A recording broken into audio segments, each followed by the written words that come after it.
ਸਤਨਾਮ ਵਾਹਿਗੁਰੂ ਸਾਹਿਬ ਜੀ।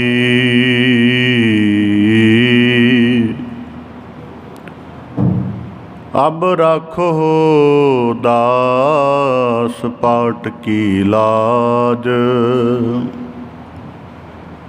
जैसे राखी लाज भगत प्रहलाद की।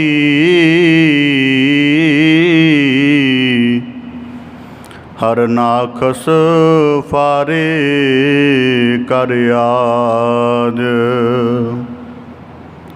फुन द्रौपदी लाज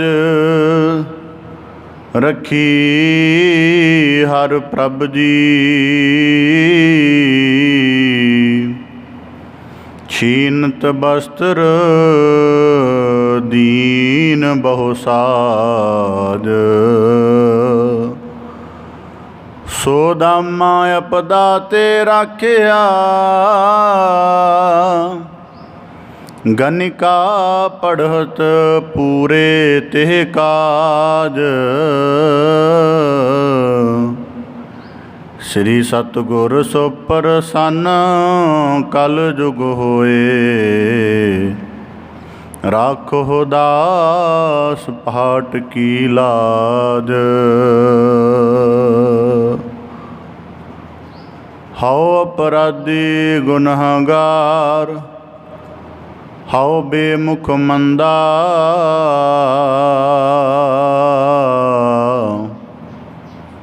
चोर जार जुआर हौ पर कर जो हंदा। निंदक दुष्ट हराम खोर ठग देश ठगंदा। काम क्रोध मद लोभ मोह अहंकार करंदा। विसास कहती अकृत कहन, मैं को न रखंदा। सिमर मुरीदा ढाडिया सतगुर बखसंदा।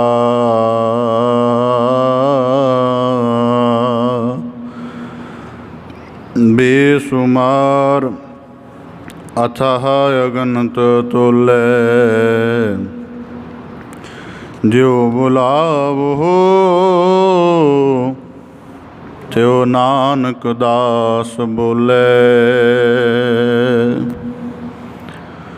सतनाम वाहिगुरु साहिब जी।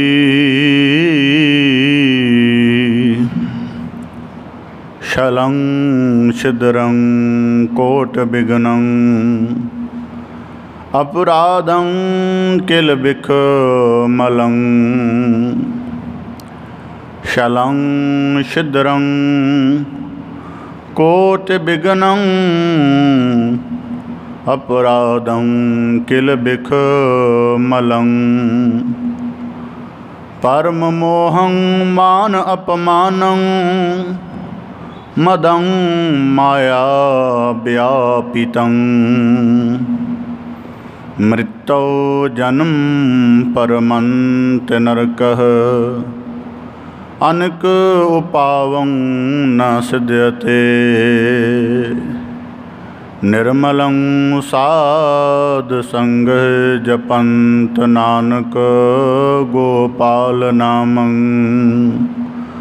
रमंत गुण गोबिंद नित प्रतः। निर्मलं साध संग जपंत, नानक गोपाल नामं। रमंत गुण गोबिंद नित प्रतः। वाहिगुरु जी का खालसा वाहिगुरु जी की फतेह। धन धन सतगुरु गुरु गरीब नवाज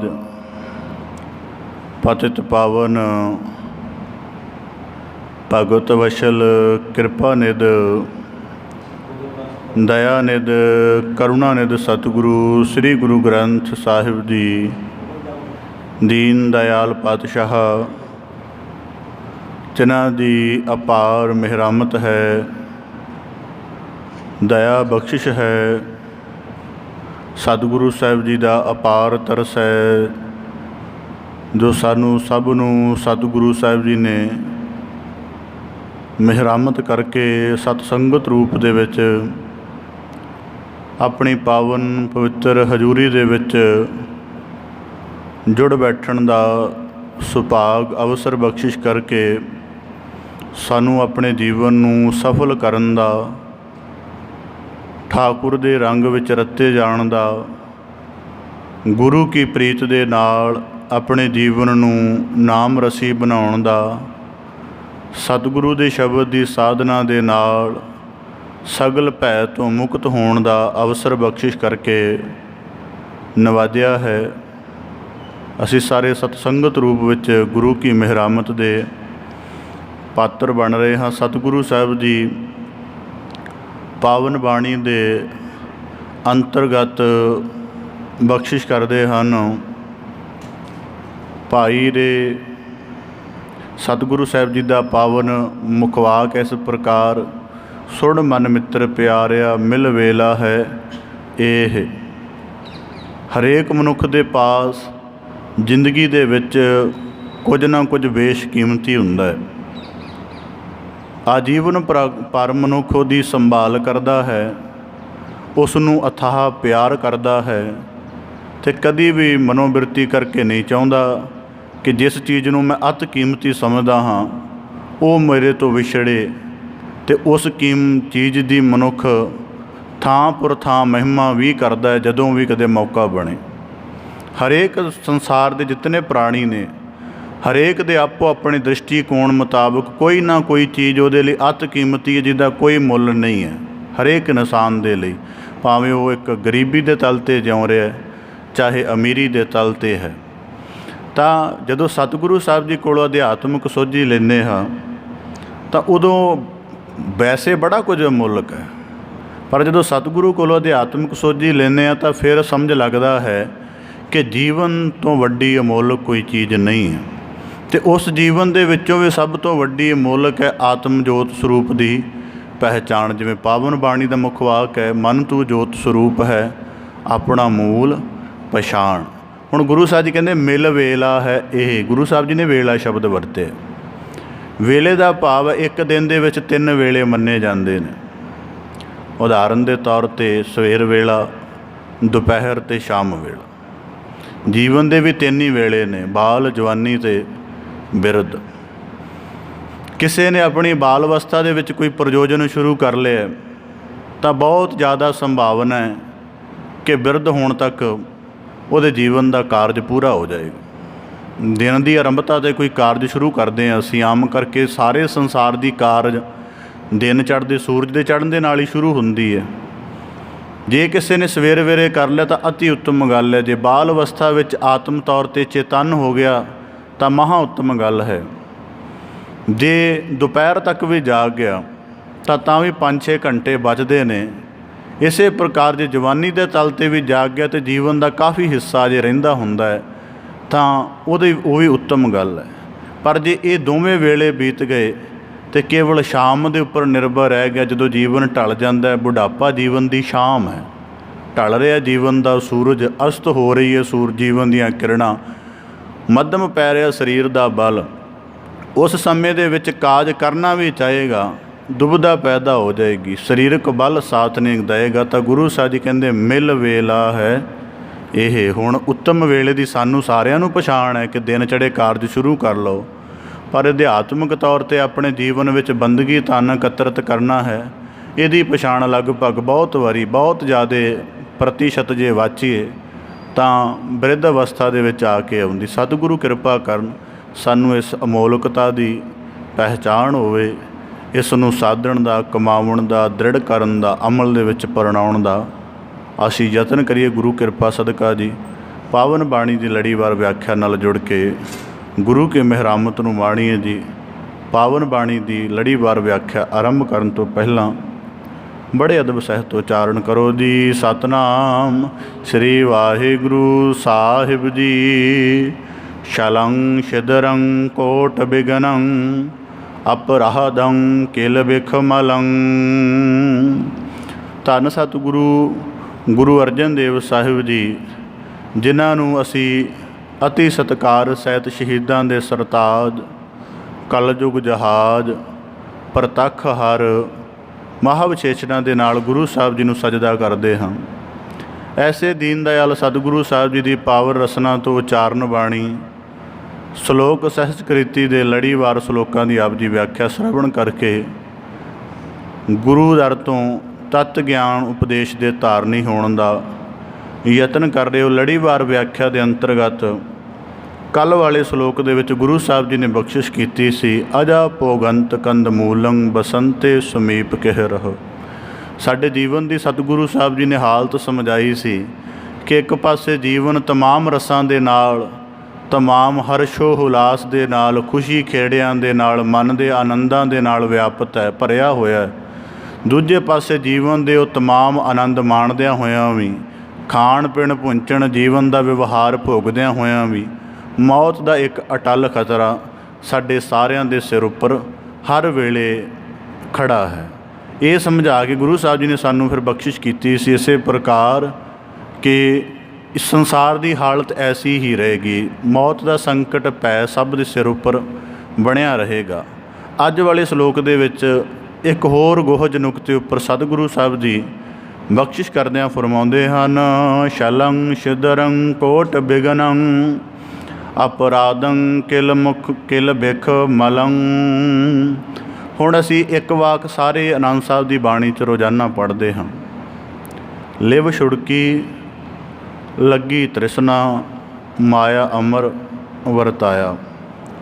बड़े घट ऐसे इंसान होणगे गुरु कृपा वाले जिहड़े इस गल की पहचान कर लैण कि माया अमर का प्रभाव जीवन विच किवें दा। बहुत घट ऐसे इंसान। तो अज दे पावन श्लोक विच गुरु साहब जी इस नुकते नूं मुख रख के सानू बख्शिश कर रहे हैं कि माया अमर का प्रभाव की हुंदा है, वो किस किस तरीके नाल सानू अपने प्रभाव अधीन करती है, किवें किवें। हुण इन्ना कि तां सब नूं समझ आउंदा। मैं हैरान हुन्ना कई बारी दुनिया की तौर देख के, जिहदे कोलों कारोबार तौर ते बड़ा संपन्न है, पदार्थां की पूरी भरमार है, उस दे लई मायाधारी शब्द वरत दिता जांदा अक्सर देखिया है। पर यह साडी एक कह लो हल्के पद्धर की समझ है। हो सकता होवे भी, पर यह हल्के पद्धर की समझ है। असल है कि साडा समुच्चा जीवन किते असी माया दे धारनी नहीं हाँ। तो अज दे इस श्लोक दे विच गुरु अर्जन साहब जी सानू बख्शिश करदे ने कि माया अमर का प्रभाव समुच्चे जीवन उपर किवें व्यापदा है। इस करके माया का आखिरी अर्थ है भुलेखा पाउण वाली, जो नहीं है उन्होंने सत्य करके दिखा देना, भाव कि एक बंदा भ्रांति दे विच रहिंदा है। तो इसे प्रकार गुरु साहब जी अज दे श्लोक विच बख्शिश करते हैं, शलं शिदरं कोट बिघनं। हुण मनुख जे आरंभ तो विचार करे, जदों आरंभ तो जीवन पैदा हुंदा है, कोई गुण नहीं है तो कोई मनुख दे अंदर अवगुण नहीं है। निरोल है जीवन, शुद्धता दे नाल, पवित्रता दे नाल, शांत रस दे नाल भरिया होया है। ज्यों जो जीवन का सिलसिला अगे वधदा है, बचपन दे विच कोई अपना पराया कोई कुछ नहीं है, ना पदार्थां की खिच है, कुछ भी नहीं है। जिवें जिवें जीवन अगे चलदा है, माया दे अवगुण मनुख दे अंदर दखल दिंदे हन। ते उन्हां सारे अवगुणां दा जिक्र करके गुरु साहब जी सानू समझा रहे हैं कि माया अमर का प्रभाव किवें वापरदा। गुरु साहब जी पहला हुण शब्द वरतदे हन शलंग। संसार दे विच एक शब्द आप जी ने आम सुनिया होवेगा, छल ते कपट। ये शब्द इकट्ठा वरतिया जांदा।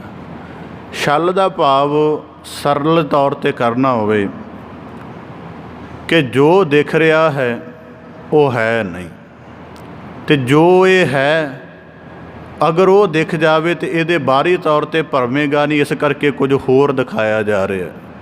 छल नूं जे प्रतीकात्मक तौर पर कहना होवे तो बगल समाधि वजों असी कहने। उदाहरण दिती जाती है बगल समाधि की, जलों छल कपट की गल करनी होवे। किस करके बगले दा वेस चिट्टा है, ਉਹਦੀ समाधि ਅੱਖਾਂ ਨੇਤਰਾਂ ਮੁੰਦੀਆਂ ਵੇਖ ਕੇ ਬਾਕੀ ਸਾਰੇ ਛੱਪੜ ਦੇ ਵਿੱਚ ਰਹਿਣ ਵਾਲੇ ਜੀਵ ਉਹਦੇ ਨੇੜੇ ਆ ਜਾਂਦੇ ਨੇ ਕਿ ਕੋਈ ਭਗਤ ਜਨ ਹੈ। ਜਦ ਨੇੜੇ ਆ ਕੇ ਜੁੜਦੇ ਹਨ, ਉੱਪਰੀ ਤਲ ਤੇ ਬਾਹਰੀ ਤਲ ਤੇ ਅੱਖਾਂ ਮਿੱਟੀਆਂ ਨੇ, ਅੰਦਰ ਮਨ ਦੇ ਅੰਦਰ ਜਿਹੜੀ ਛਲ ਦੀ ਭਾਵਨਾ ਹੈ ਉਹ ਹਰਕਤ ਨੂੰ ਸੁਣ ਰਹੀ ਹੈ ਕਿ ਜਦੋਂ ਨਿਕਟ ਆਏ ਉਦੋਂ ਇਹਨਾਂ ਨੂੰ ਖਾ ਲਿਆ ਜਾਵਾਂਗਾ, ਇਹਨਾਂ ਦਾ ਸ਼ਿਕਾਰ ਕਰ ਲਵਾਂਗਾ। ਇਸ ਕਰਕੇ ਦੁਨੀਆ ਦੇ ਵਿੱਚ ਜਿਹੜਾ ਗੁਰੂ ਸਾਹਿਬ ਜੀ ਨੇ ਅੱਜ ਦੇ ਸ਼ਲੋਕ ਵਿੱਚ ਪਹਿਲਾ ਮਾਇਆ ਦਾ ਅਵਗੁਣ ਹੈ ਉਹ ਹੈ ਛਲ। ਹੁਣ ਛਲ ਕਰਨ ਵਾਲਾ ਸਭ ਤੋਂ ਵੱਡਾ, ਹੁਣ ਜ਼ਿੰਦਗੀ ਦੇ ਵਿੱਚ ਬੜੇ ਐਸੇ ਮਨੁੱਖ ਮਿਲਦੇ ਨੇ ਜਾਂ ਸਾਡੇ ਸਾਰਿਆਂ ਦੇ ਜੀਵਨ ਵਿੱਚ ਖੁਦ ਅਸੀਂ ਵੀ ਕੀਤਾ ਹੋਏਗਾ, ਸਾਡੇ ਨਾਲ ਵੀ ਕਿਸੇ ਨੇ ਕੀਤਾ ਹੋਏਗਾ, ਸੰਭਵ ਹੈ ਐਸਾ। ਛਲ ਕੀ ਹੁੰਦਾ ਹੈ ਕਿ ਕਿਸੇ ਦਾ ਰੂਪ ਦੇਖ ਕੇ, ਜਿਵੇਂ ਧਾਰਮਿਕ ਜਗਤ ਦੀ ਗੱਲ ਕਰ ਲਈਏ, ਧਾਰਮਿਕ ਜਗਤ ਦੇ ਵਿੱਚ ਰੋਜ਼ਾਨਾ ਬੰਦਾ ਕਥਾ ਕੀਰਤਨ ਕਰਦਾ ਹੈ, ਗੁਰੂ ਘਰ ਦੀ ਪ੍ਰੀਮਿਸਜ ਦੇ ਅੰਦਰ ਰਹਿੰਦਾ ਹੈ, ਉਹਦਾ ਸਮੁੱਚਾ ਜੀਵਨ ਸਾਰਾ ਦਿਨ ਬਾਣੀ ਦੇ ਨਿਕਟ ਰਹਿੰਦਾ ਹੈ। ਹੁਣ ਉਹਦੇ ਸਮੁੱਚੇ ਜੀਵਨ ਦੀ ਵਿਵਹਾਰ ਨੂੰ ਇੱਕ ਤੀਜੇ ਇਨਸਾਨ ਨੇ ਅਬਜ਼ਰਵ ਕੀਤਾ, ਆਕਾਂਖਿਆ ਕੀਤੀ ਹੈ ਉਹਦੀ ਕਿ ਸਾਰਾ ਦਿਨ ਇੰਨੇ ਨਿਰਮਲ ਵਿਚਾਰਾਂ ਦੇ ਨਾਲ ਸਤਿਗੁਰੂ ਕਿਤਾਬਿਆਂ ਦੇ ਵਿੱਚ ਸਤਿਗੁਰੂ ਦੇ ਨਿਕਟ ਰਹਿੰਦਾ ਹੈ, ਤਾਂ ਯਕੀਨਨ ਹੈ ਕਿ ਇਹਦੇ ਅੰਦਰੋਂ ਪਾਪਾਂ ਦੀ ਅਵਗੁਣਾਂ ਦੀ ਮੈਲ ਬਹੁਤ ਹਰ ਚੁੱਕੀ ਹੋਵੇਗੀ। ਸੰਸਾਰ ਐਸੀ ਅਪੇક્ષਾ ਕਰਦਾ ਹੈ, ਤਾਂ ਉਹ ਕੀ ਕਰਦਾ, ਜਦੋਂ ਐਸੀ ਅਪੇક્ષਾ ਕਰਦਾ ਹੈ ਫਿਰ ਆਪਣੀ ਸ਼ਰਧਾ ਸਤਿਕਾਰ ਜੋ ਵੀ ਜਿਸ ਪੱਧਰ ਤੱਕ ਸੰਭਵ ਹੁੰਦਾ ਹੈ ਭੇਟ ਕਰਦਾ ਹੈ। ਪਰ ਕਈ ਵਾਰੀ ਉਹਦਾ ਭੇਟ ਕੀਤਾ ਹੋਇਆ ਅਦਬ ਜਦੋਂ ਉਹਨੂੰ ਉਹਦਾ ਸ਼ੋਸ਼ਣ ਹੋ ਜਾਂਦਾ ਜਾਂ ਕਿਸੇ ਤਰੀਕੇ ਨਾਲ ਉਹਨੂੰ ਧੋਖੇ ਵਿੱਚ ਰੱਖ ਕੇ ਮਨੁੱਖ ਨੂੰ ਭਰਮਾਇਆ ਜਾਂਦਾ ਹੈ, ਤਾਂ ਉਹ ਸਮਝ ਲੈਂਦਾ ਹੈ ਕਿ ਮੇਰੇ ਨਾਲ ਕਪਟ ਹੋ ਗਿਆ। ਇਸੇ ਕਰਕੇ ਗੁਰਬਾਣੀ 'ਚ ਇੱਕ ਵਾਕ ਹੈ, ਮੈਂ ਜਾਣਿਆ ਵਡ ਹੰਸੈ ਤਾਂ ਮੈਂ ਕੀਤਾ ਸੰਗ, ਜੇ ਜਾਣਾ ਬਗ ਬਪੜਾ ਤਾਂ ਜਨਮ ਨਾ ਦੇਂਦੀ ਅੰਗ। ਕਿ ਭੁਲੇਖਾ ਪੈ ਗਿਆ ਕਿ ਇਹ ਹੰਸ ਜਿਹੜਾ ਬਗਲਾ ਹੈ ਇਹ ਹੰਸ ਹੈ, ਹੰਸ ਸਮਝ ਕੇ ਨਿਕਟ ਜਾ ਬੈਠੇ। ਜਦ ਹੀ ਨਿਕਟ ਜਾ ਬੈਠੇ ਤਾਂ ਪਤਾ ਲੱਗਾ ਤਾਂ ਇਹਦੀ ਬਿਰਤੀ ਮੋਤੀ ਚੁਗਣ ਵਾਲੀ ਨਹੀਂ, ਉਹੀ ਡੱਡੀਆਂ ਕੀੜੇ ਮਕੌੜੇ ਖਾਣ ਵਾਲੀ ਹੈ। ਇਸ ਕਰਕੇ ਦੁਨੀਆ ਦੇ ਵਿੱਚ ਪਹਿਲਾ ਆਂਤਰਿਕ। ਹੁਣ ਦੂਜੀ ਗੱਲ, ਬਾਹਰੀ ਤੌਰ 'ਤੇ ਅਵਗੁਣ ਹੋਣ ਹਰੇਕ ਮਨੁੱਖ ਦੇ ਪਕੜੇ ਜਾਂਦੇ ਨੇ, ਛਲ ਪਕੜਿਆ ਵੀ ਨਹੀਂ ਜਾਂਦਾ। ਜੇ ਪਕੜਿਆ ਜਾਵੇ, ਜਿਹੜਾ ਪਕੜ ਲੈਂਦਾ ਹੈ ਉਹਦੇ ਹੱਥ ਪਛਤਾਵਾ ਹੀ ਆਉਂਦਾ। ਜਿਵੇਂ ਸਾਡੇ ਨਾਲ ਕੋਈ ਕਰੇ, ਅਸੀਂ ਕਿਸੇ ਦੇ ਛਲ ਨੂੰ ਪਕੜ ਲਈਏ, ਨਾ ਅਸੀਂ ਉਸ ਨੂੰ ਕਿਸੇ ਤਰੀਕੇ ਨਾਲ ਪ੍ਰੂਵ ਕਰ ਸਕਦੇ ਹਾਂ, ਬਸ ਉਹਦਾ ਪਛਤਾਵਾ ਜਾਂ ਉਹਦਾ ਨੁਕਸਾਨ ਆਪਣੇ ਮਨ 'ਚ ਕੇ ਰੋਸ ਹੀ ਕਰ ਸਕਦੇ ਹਾਂ। ਜਿਵੇਂ ਏਜੰਟੀ ਦੇ ਪੱਧਰ 'ਤੇ ਦੁਨੀਆ ਦੇ ਵਿੱਚ ਬੜਾ ਛਲ ਹੁੰਦਾ, ਦਿਖਾਇਆ ਕੁਝ ਜਾਂਦਾ ਹੈ, ਕਰ ਕੁਝ ਦਿੱਤਾ ਜਾਂਦਾ ਹੈ। ਹੁਣ ਛਲ ਦਾ ਮਨੋਵਿਗਿਆਨਕ ਨੁਕਸ ਕੀ ਹੈ? ਅਸੀਂ ਸਾਰੇ ਜਾਣਦੇ ਹਾਂ ਕਿ ਸਾਰਿਆਂ ਦੇ ਅੰਦਰ ਉਸ ਮਾਲਕ ਜੋਤ ਦਾ ਪ੍ਰਕਾਸ਼ ਹੈ, ਉਹ ਸਾਨੂੰ ਅੰਤਰਜਾਮੀ ਕਰਕੇ ਸੰਸਾਰ ਦੇ ਹਰੇਕ ਕਿਣਕੇ ਦੀ ਖਬਰ ਉਸ ਨਿਰੰਕਾਰ ਤੱਕ ਹੈ। ਪਹਿਲੀ ਸਾਡੀ ਸਥਿਤੀ ਇਹ ਹੈ। ਫਿਰ ਜਿਹਦੇ ਨਾਲ ਅਸੀਂ ਛਲ ਕਰ ਰਹੇ ਹਾਂ, ਇਹਦਾ ਮਤਲਬ ਅਸੀਂ ਜਦੋਂ ਛਲ ਕਰ ਰਹੇ ਹਾਂ ਉਦੋਂ ਅਸੀਂ ਇਹ ਗੱਲ ਭੁੱਲ ਗਏ ਹਾਂ ਕਿ ਭਾਵੇਂ ਇਹਨੂੰ ਤਾਂ ਧੋਖੇ ਵਿੱਚ ਰੱਖ ਲਿਆ, ਪਰ ਜਿਹੜਾ ਇਹਦੇ ਅੰਦਰ ਮਾਲਕ ਵਿਆਪਤ ਹੈ ਉਹਦੇ ਤੋਂ ਤਾਂ ਸਾਡੀ ਪਾਪ ਭਾਵਨਾ ਅਵਗੁਣ ਭਾਵਨਾ ਤਾਂ ਨਹੀਂ ਛਪੀ, ਉਹ ਤਾਂ ਜ਼ਾਹਰ ਹੋ ਹੀ ਜਾਏਗੀ। ਗੁਰਬਾਣੀ 'ਚ ਵਾਕ ਹੈ, ਹੱਟ ਪੱਟਣ ਬਿਜ ਮੰਦਰ ਭੰਨੈ ਕਰ ਚੋਰੀ ਕਰ ਆਵੈ, ਅੱਗੋਂ ਦੇਖੈ ਪਿੱਛੋਂ ਦੇਖੈ ਤੁਝ ਤੇ ਕਹਾ ਛਪਾਵੈ। ਸਮਾਂ ਤੇਜ਼ ਹੋ ਗਿਆ, ਨਜ਼ਰ ਰੱਖਣ ਵਾਲੇ ਕੈਮਰੇ ਬੜੇ ਵੱਧ ਗਏ ਨੇ, ਪਰ ਫਿਰ ਵੀ ਸੰਸਾਰ ਦੀਆਂ ਅਨੇਕਾਂ ਚੋਰੀਆਂ ਹੋ ਰਹੀਆਂ ਨੇ। ਤਾਂ ਅਧਿਆਤਮਿਕਤਾ ਸਾਨੂੰ ਇਸ ਸੂਤਰ 'ਤੇ ਲਿਆਉਂਦੀ ਕਿ ਜਦੋਂ ਤੂੰ ਕਰ ਲਈ, ਤੇਰੇ ਅੰਦਰ ਆਪ ਹੀ ਇੱਕ ਖਿਆਲ ਬਹਿ ਗਿਆ ਕਿ ਮੈਂ ਚੋਰੀ ਕੀਤੀ। ਇਹ ਚੋਰੀ ਕੀਤੀ ਵਾਲਾ ਖਿਆਲ ਬਹਿਣਾ ਹੀ ਤੇਰੇ ਅੰਦਰ, ਭਾਵ ਕਿ ਤੇਰੇ ਉਸ ਹਿੱਸੇ ਦੀ ਖਬਰ ਹੋ ਗਈ ਹੈ ਜਿਹਦੇ ਵਿੱਚ ਤੂੰ ਅਵਗੁਣ ਕੀਤਾ। ਤਾਂ ਗੁਰੂ ਸਾਹਿਬ ਜੀ ਕਹਿੰਦੇ ਛਲੰਗ, ਸਭ ਤੋਂ ਪਹਿਲਾਂ ਮਾਇਆ ਦੇ ਪ੍ਰਭਾਵ ਕਰਕੇ ਮਨੁੱਖ ਛਲ ਭਾਵਨਾ ਵਾਲਾ ਹੋ ਜਾਂਦਾ ਹੈ। ਇਹ ਸਾਰੇ ਪੱਧਰਾਂ 'ਤੇ ਵਿਆਪਦਾ ਹੈ। ਔਰ ਅੱਜ ਕਈ ਵਾਰੀ ਬੜਾ ਦੁੱਖ ਹੁੰਦਾ ਹੈ ਜਦੋਂ ਕਿਸੇ ਦੇ ਨਾਲ ਕਿਸੇ ਤਰ੍ਹਾਂ ਦਾ ਧੋਖਾ ਹੋ ਜਾਵੇ ਜਾਂ ਜਿਹਨੇ ਕੀਤਾ ਹੋਵੇ, ਤਾਂ ਉਹ ਬੜੀ ਉੱਚੀ ਜੀ ਸੁਰ 'ਚ ਕਹਿ ਰਿਹਾ ਹੁੰਦਾ, ਕਹਿੰਦਾ ਦੁਨੀਆ ਦਾ ਦਸਤੂਰ ਇਹਦੇ ਤੋਂ ਬਿਨਾਂ ਚੱਲਦਾ ਨਹੀਂ, ਕਰਨਾ ਪੈਂਦਾ ਛਲ ਕਪਟ। ਤਾਂ ਇਸੇ ਪ੍ਰਕਾਰ ਗੁਰੂ ਸਾਹਿਬ ਜੀ ਕਹਿੰਦੇ ਮਾਇਆ ਅਮਰ ਦਾ ਪ੍ਰਭਾਵ ਪਹਿਲਾਂ ਤੈਨੂੰ ਛਲ ਕਰਨ 'ਤੇ ਮਜਬੂਰ ਕਰਦਾ। ਮਤਲਬ ਤੂੰ ਲੋਭ ਦੀ, ਕਾਮ ਦੀ ਜਾਂ ਕੋਈ ਵੀ ਬਿਰਤੀ ਪੂਰੀ ਕਰਨੀ ਚਾਹੁੰਦਾ ਸਾਂ, ਜੇ ਸਪਸ਼ਟ ਕਹਿ ਦਿੰਦਾ ਤਾਂ ਹੋ ਸਕਦਾ ਤੈਨੂੰ ਅੱਗੋਂ ਕਿਸੇ ਹੋਰ ਤਰ੍ਹਾਂ ਦਾ ਉੱਤਰ ਮਿਲਦਾ। ਭਾਵ ਜੇ ਮੈਂ ਕਿਸੇ ਨੂੰ ਸਿੱਧਾ ਕਹਿ ਦਾਂ ਕਿ ਮੇਰੇ ਅੰਦਰ ਲੋਭ ਹੈ, ਮੈਂ ਤੁਹਾਡੀ ਜੇਬ ਕੱਟਣੀ ਚਾਹੁੰਦਾ, ਅਗਲਾ ਇਤਰਾਜ਼ ਕਰੇਗਾ। ਛਲ ਕਰਕੇ ਕਿਹਾ ਨਹੀਂ ਮੈਂ ਤੁਹਾਨੂੰ ਗਲੇ ਮਿਲਣਾ ਚਾਹੁੰਦਾ, ਗਲੇ ਮਿਲ ਕੇ ਜੇਬ ਕੱਟ ਲਈ, ਧੋਖੇ ਵਿੱਚ ਰੱਖਿਆ। ਇਸ ਕਰਕੇ ਛਲ ਮਨੁੱਖ ਤਾਂ ਕਰਦਾ ਹੈ ਕਿ ਜਦੋਂ ਉਹਦੇ ਅੰਦਰ ਅਵਗੁਣ ਵਿਆਪਤ ਹੈ। ਛਲ ਉਹ ਤਾਂ ਕਰਦਾ ਜਦੋਂ ਉਹਦੇ ਪਹਿਲਾਂ ਅਵਗੁਣ ਨੇ ਉਹਦੇ ਅੰਦਰ ਜਗ੍ਹਾ ਬਣਾਈ ਹੈ, ਫਿਰ ਜਦੋਂ ਅੰਦਰ ਅਵਗੁਣ ਨੇ ਜਗ੍ਹਾ ਬਣਾਈ ਹੈ, ਫਿਰ ਬੁੱਧੀ ਪ੍ਰਭਾਵਿਤ ਹੋਈ ਹੈ। ਬੁੱਧੀ ਨੇ ਕਿਹਾ ਕਿ ਇਸ ਤਰ੍ਹਾਂ ਧਨ ਹੱਥ ਨਹੀਂ ਆਉਣਾ, ਇਹਨੂੰ ਉਹ ਰੂਪ ਦਿਖਾ ਜਿਹਦੇ ਉੱਤੇ ਪੂਰਾ ਵਿਸ਼ਵਾਸ ਕਰ ਲੈਂਦਾ, ਇਹਨੂੰ ਆਪਣੀ ਉਹ ਹਾਲਤ ਦਿਖਾ ਜਿੱਥੇ ਇਹ ਸ਼ੱਕ ਕਰ ਹੀ ਨਾ ਸਕੇ, ਉਹ ਹਾਲਤ ਦਿਖਾ ਦੇ ਪਰ ਅੰਦਰ ਆਪਣੀ ਭਾਵਨਾ ਉਸੇ ਰੱਖ। ਜਿਵੇਂ ਉਦਾਹਰਨ ਦੇ ਤੌਰ 'ਤੇ ਕਈ ਵਾਰੀ ਸੱਪ ਦੀ ਕਿਤੇ ਆਪ ਦੇਖਿਆ ਹੋਵੇ ਤਾਂ ਕਈ ਸੱਪ ਬਾਹਰੀ ਤੌਰ 'ਤੇ ਦੇਖਣ ਦੇ ਵਿੱਚ ਬੜੇ ਮਨਮੋਹਕ ਲੱਗਦੇ ਨੇ, ਉਹਨਾਂ ਦੇ ਸਰੀਰ ਰੰਗਾਂ ਦੀ ਹਰਕਤ ਬੜੀ ਤਰ੍ਹਾਂ ਦੀ ਬਣੀ ਹੁੰਦੀ ਹੈ, ਪਰ ਇਹ ਥੋੜ੍ਹਾ ਕਿ ਜੇ ਸੱਪ ਦੇ ਸਰੀਰ ਦਾ ਰੰਗ ਬੜਾ ਮਨਮੋਹਕ ਹੈ ਅਤੇ ਉਹਦੇ ਅੰਦਰ ਜ਼ਹਿਰ ਨਹੀਂ ਹੈ, ਜ਼ਹਿਰ ਤਾਂ ਹੋਏਗੀ। ਔਰ ਇਸ ਕਰਕੇ ਬਹੁਤ ਬਾਰੀਕ ਜਾਇਆ ਜਾਏ ਤਾਂ ਛਲ ਮਨੁੱਖ ਬਹੁਤੀ ਵਾਰੀ ਉਦੋਂ ਕਰਦਾ ਹੈ ਜਦੋਂ ਕੋਈ ਵਕਾਰ ਦੀ ਭਾਵਨਾ ਉਹਦੇ ਅੰਦਰ ਬਾਰ-ਬਾਰ ਪ੍ਰਵਾਹਿਤ ਹੋ ਰਹੀ ਹੋ।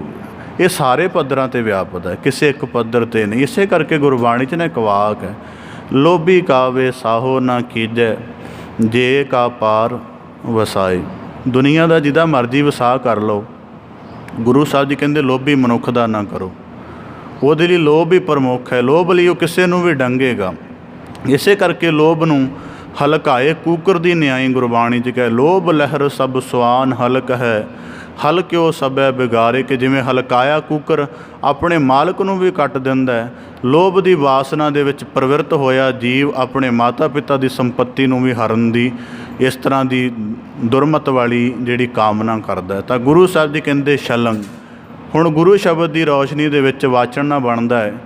ਹੁਣ ਇਹੀ ਅਭਿਆਸ ਹੈ। ਗੁਰਬਾਣੀ 'ਚ ਵਾਕ ਆਉਂਦਾ, ਗਾਵੇ ਕੋ ਵੇਖੈ ਹਾਦਰਾ ਹਦੂਰ। ਜਿਹਦੇ ਨਾਲ ਵਰਤੋਂ ਵਿਵਹਾਰ ਕਰ ਰਹੇ ਹਾਂ, ਕਾਰੋਬਾਰ, ਲੈਣ ਦੇਣ, ਬੋਲ ਚਾਲ, ਸਾਰਾ ਕੁਝ, ਘੱਟੋ ਘੱਟ ਇੰਨਾ ਯਾਦ ਰੱਖ, ਭਾਵੇਂ ਉਹ ਇਨਸਾਨ 'ਚ ਹਜ਼ਾਰਾਂ ਅਵਗੁਣ ਹੋਣ, ਪਰ ਇੱਕ ਗੱਲ ਯਾਦ ਰੱਖ, ਉਹਦੇ ਅੰਦਰ ਮਾਲਕ ਦੀ ਜੋਤ ਵਿਆਪਕ ਹੈ ਅਤੇ ਉਹਦਾ ਕੀਤਾ ਹੋਇਆ ਕਰਮ ਭਾਵੇਂ ਉਹਦੇ ਤੂੰ ਧੋਖੇ ਵਿੱਚ ਰੱਖ ਕਰ ਸਕਦਾ ਹੈ, ਪਰ ਜਿਹੜਾ ਉਹਦੇ ਅੰਦਰ ਵਿਆਪਤ ਹੈ ਨਿਰੰਕਾਰ ਅੰਤਰਜਾਮੀ ਸਤਿਗੁਰੂ, ਉਹਦੇ ਤੋਂ ਤੇਰਾ ਕਰਮ ਛਪਣ ਵਾਲਾ ਨਹੀਂ ਹੈ। ਹੁਣ ਉਦਾਹਰਨ ਦੇ ਤੌਰ 'ਤੇ ਜਦੋਂ ਆ ਨਵੇਂ ਕੈਮਰੇ ਚੱਲੇ ਨਾ, ਤਾਂ ਮੇਰੇ ਨਾਲ ਕਈ ਗੁਰਦੁਆਰੇ ਦੇ ਮੁਲਾਜ਼ਮਾਂ ਨੇ ਚਿੰਤਾ ਸਾਂਝੀ ਕੀਤੀ, ਜੀ ਹੁਣ ਤਾਂ ਕੈਮਰੇ ਲਾਗੇ ਮੁਸ਼ਕਿਲ ਹੋਏਗੀ। ਮੈਂ ਕਿਹਾ ਮੇਰੇ ਲਈ ਤਾਂ ਜਿਉਂ ਦਾ ਜੰਮਿਆ ਉਦੋਂ ਦਾ ਹੀ ਕੈਮਰਾ ਲੱਗਾ ਹੋਇਆ, ਇਹ ਕੋਈ ਨਵੇਂ ਥੋੜ੍ਹਾ ਲੱਗੇ। ਮੈਂ ਤਾਂ ਜਿਉਂ ਤੋਂ ਪੈਦਾ ਹੋਇਆ, ਜਿਉਂ ਤੋਂ ਇਸ ਫੀਲਡ ਵਿੱਚ ਆ, ਫੀਲਡ ਵਿੱਚ ਨਾ ਵੀ ਆਵਾਂ ਤਾਂ ਵੀ ਮੇਰੇ ਲਈ ਤਾਂ ਸਦੀਵ ਹੀ ਇੱਕ ਕੈਮਰਾ ਲੱਗਾ ਹੋਇਆ। ਉਹ ਕੈਮਰਾ ਇੱਥੇ ਤਾਂ ਇਸ ਜਹਾਨੀ, ਇਹਨਾਂ ਕੈਮਰਿਆਂ ਤੋਂ ਤਾਂ ਇਸ ਜਹਾਨੀ ਬਚਾਅ ਹੋ ਜਾਂਦਾ ਹੈ, ਉਹਦੇ ਸਾਹਮਣੇ ਡਾਟਾ ਰਿਕਾਰਡ ਹੋਏਗਾ। ਜਦ ਡਾਟਾ ਪ੍ਰਗਟ ਹੋਇਆ ਫਿਰ ਮਨੁੱਖ ਤੋਂ ਸ਼ਰਮਸਾਰੀ ਨਹੀਂ ਬਚੇਗੀ। ਇਸ ਕਰਕੇ ਗੁਰੂ ਸਾਹਿਬ ਜੀ ਕਹਿੰਦੇ ਮਾਇਆ ਦਾ ਪਹਿਲਾ ਗੱਲ ਹੈ ਛਲ। ਇਸ ਕਰਕੇ ਗੁਰੂ ਸਾਹਿਬ ਜੀ ਕਹਿੰਦੇ ਪਹਿਲੇ ਪੱਧਰ 'ਤੇ ਮਾਇਆ ਵਿਆਪਦੀ ਹੈ ਕਿ ਇਹ ਛਲ ਕਰਦੀ ਹੈ। ਹੁਣ ਮਨੁੱਖ ਹੋਰ ਦੂਜਾ ਨੁਕਤਾ ਇਹਦੇ ਵਿੱਚ ਇੱਕ ਹੋਰ, ਬੰਦਾ ਬੰਦੇ ਨਾਲ ਕੋਈ ਬਹੁਤਾ ਛਲ ਕਰ ਨਹੀਂ ਸਕਦਾ। ਇਹ ਵੀ ਇੱਕ ਗੱਲ ਹੈ। ਸਾਨੂੰ ਕਿਸੇ ਦੀ ਛਲ ਦੀ ਪਹਿਚਾਣ ਹੋ ਜਾਏ ਨਾ, ਤਾਂ ਭਾਵੇਂ ਸਾਨੂੰ ਕਿੱਡਾ ਵੱਡਾ ਵੀ ਘਾਟਾ ਪੈ ਜਾਏ, ਨੁਕਸਾਨ ਹੋ ਜਾਏ, ਅਸੀਂ ਜਰ ਲੈਂਦੇ ਹਾਂ ਅਤੇ ਨਾਲ ਹੀ ਇਹ ਗੱਲ ਬਣਾ ਲੈਂਦੇ ਹਾਂ ਕਿ ਅਗਲੀ ਵਾਰੀ ਇਹਦੇ ਨਾਲ ਵਿਵਹਾਰ ਨਹੀਂ ਕਰਨਾ। ਪਰ ਦੂਜੇ ਪਾਸੇ ਜਿਹੜਾ ਦੁਨੀਆ ਸੰਸਾਰ ਦੇ ਵਿੱਚ, ਹੁਣ ਆਪ ਜੀ ਨੂੰ ਪ੍ਰਸ਼ਨ ਕਰ ਲਵਾਂ ਕਿ ਤੁਹਾਡੇ ਨਾਲ ਸਭ ਤੋਂ ਵੱਡਾ ਛਲ ਕਿਹਨੇ ਕੀਤਾ? ਹੋ ਸਕਦਾ ਆਪ ਜੀ ਕਹਿ ਦਿਓ ਮੇਰੇ ਰਿਸ਼ਤੇਦਾਰ ਨੇ ਕੀਤਾ, ਮੇਰੇ ਦੋਸਤ ਨੇ ਕੀਤਾ, ਮੇਰੇ ਪਰਿਵਾਰ ਵਾਲਿਆਂ ਨੇ ਕੀਤਾ, ਇਸ ਤਰ੍ਹਾਂ ਦਾ ਕਹਿ ਦੇਗਾ ਮਨੁੱਖ। ਪਰ ਜੇ ਬਹੁਤ ਬਾਰੀਕ ਦ੍ਰਿਸ਼ਟੀ ਵਾਲਾ ਹੋਏਗਾ ਤਾਂ ਕਹੇਗਾ ਸਭ ਤੋਂ ਵੱਡਾ ਛਲ ਮੇਰੇ ਨਾਲ ਮਾਇਆ ਨੇ ਕੀਤਾ। ਮਾਇਆ ਦੀ ਕਾਮ ਦੇ ਪੱਧਰ 'ਤੇ ਮਨ 'ਚ ਮਾਇਆ ਕਾਮ ਵਿਆਪਤ ਹੋਇਆ, ਉਹਨੇ ਨੇਤਰਾਂ ਨੂੰ ਮਲੀਨ ਕੀਤਾ, ਵਾਸਨਾ ਦੇ ਤਹਿਤ ਵਿਸ਼ਾ ਭੋਗ ਲਿਆ। ਉਸ ਸਮੇਂ ਤਾਂ ਰਸ ਦੇ ਦਿੱਤਾ, ਬਸ ਜਦੋਂ ਉਸ ਰਸ ਤੋਂ ਪਰਾਂ ਚਲਾ ਗਿਆ ਫਿਰ ਪਛਤਾਵਾ ਹੀ ਪਛਤਾਵਾ ਮਨ 'ਚ ਰਹਿ ਗਿਆ। ਗੁਰਬਾਣੀ 'ਚ ਇੱਕ ਵਾਕ ਹੈ, ਨਿਮਖ ਕਾਮ ਸਵਾਦ ਕਾਰਨ ਕੋਟ ਦਿਨ ਸੁਦੁਖ ਪਾਵੈ ਘਰੀ ਮੋਹ ਤਰੰਗ ਮਾਣੈ ਬੌਰ ਬੌਰ ਪਛਤਾਵੈ। ਮਾਇਆ ਨੇ ਛਲ ਕੀਤਾ, ਰੂਪ ਨੇ ਭਰਮਾਇਆ, ਵਾਸਨਾ ਉਸੇ ਤੱਕ ਲੈ ਗਈ, ਕੁਕਰਮ ਕੀਤਾ, ਉਦੋਂ ਲੱਗਾ ਬੜਾ ਰਸ ਆਇਆ। ਜਦੋਂ ਕੁਕਰਮ ਦੀ ਸਥਿਤੀ ਤੋਂ ਬਾਹਰ ਆਇਆ, ਅੰਦਰ ਪੂਰੀ ਤਰ੍ਹਾਂ ਮੈਲ ਦੇ ਨਾਲ ਭਰ ਗਿਆ ਅਤੇ ਫਿਰ ਸਮਝਿਆ ਗਿਆ ਕਿ ਇਹ ਠੱਗ ਲਿਆ ਗਿਆ। ਇਸ ਕਰਕੇ ਆਜੀਵਨ ਪਰ ਮਨੁੱਖ ਦੇ ਨਾਲ ਮਾਇਆ ਛਲ ਕਰਦੀ ਹੈ। ਗੁਰਬਾਣੀ ਦਾ ਪਾਵਨ ਵਾਕ ਹੈ, ਮਾਈ ਮਾਇਆ ਛਲ ਤ੍ਰਿਣ ਕੀ ਅਗਨ ਮੇਘ ਕੀ ਛਾਇਆ ਗੋਬਿੰਦ ਭਜਨ ਬਿਨ ਹੜਕਾ ਜਲ। ਇਹ ਛਲ ਰੂਪ ਹੈ। ਜਿਵੇਂ ਰੁੱਖ ਦੀ ਥਾਂ ਥਿਰ ਨਹੀਂ ਰਹਿੰਦੀ, ਇਵੇਂ ਮਾਇਆ ਦੇ ਰਸਕਸ ਥਿਰ ਨਹੀਂ ਰਹਿੰਦੇ, ਪਰ ਇਹਨਾਂ ਨੂੰ ਸੱਚ ਸਮਝਣ ਵਾਲਾ ਆਪਣੇ ਜੀਵਨ ਨੂੰ ਅਵਗੁਣਾਂ ਦੀ ਮੈਲ ਦੇ ਨਾਲ ਭਰ ਲੈਂਦਾ। ਤਾਂ ਗੁਰੂ ਸਾਹਿਬ ਜੀ ਕਹਿੰਦੇ ਛਲੰਗ ਪਹਿਲੇ ਪੱਧਰ 'ਤੇ ਮਨੁੱਖ ਦੇ ਅੰਦਰ ਛਲ ਦਾ। ਉਹਨੂੰ ਜੇ ਇਹਨੂੰ ਐਥਿਕਸ ਦੇ ਨੁਕਤੇ ਤੋਂ ਵਾਚੀਏ ਤਾਂ ਐਥਿਕਸ ਦੇ ਨੁਕਤੇ ਤੋਂ ਵੀ ਇਹ ਹੈ कि दुनिया दे विच सानू एक दिली भावना दे एक नुकते समझाए जाते हैं, जिहदे नाल छल कर रहे हैं तो देख के जदों तेरे छल नूं उन्हें महसूस कर लिया तो फिर तेरी उहदी नज़र दे विच उहदे दृष्टिकोण दे विच तेरी की हस्ती रह जाएगी।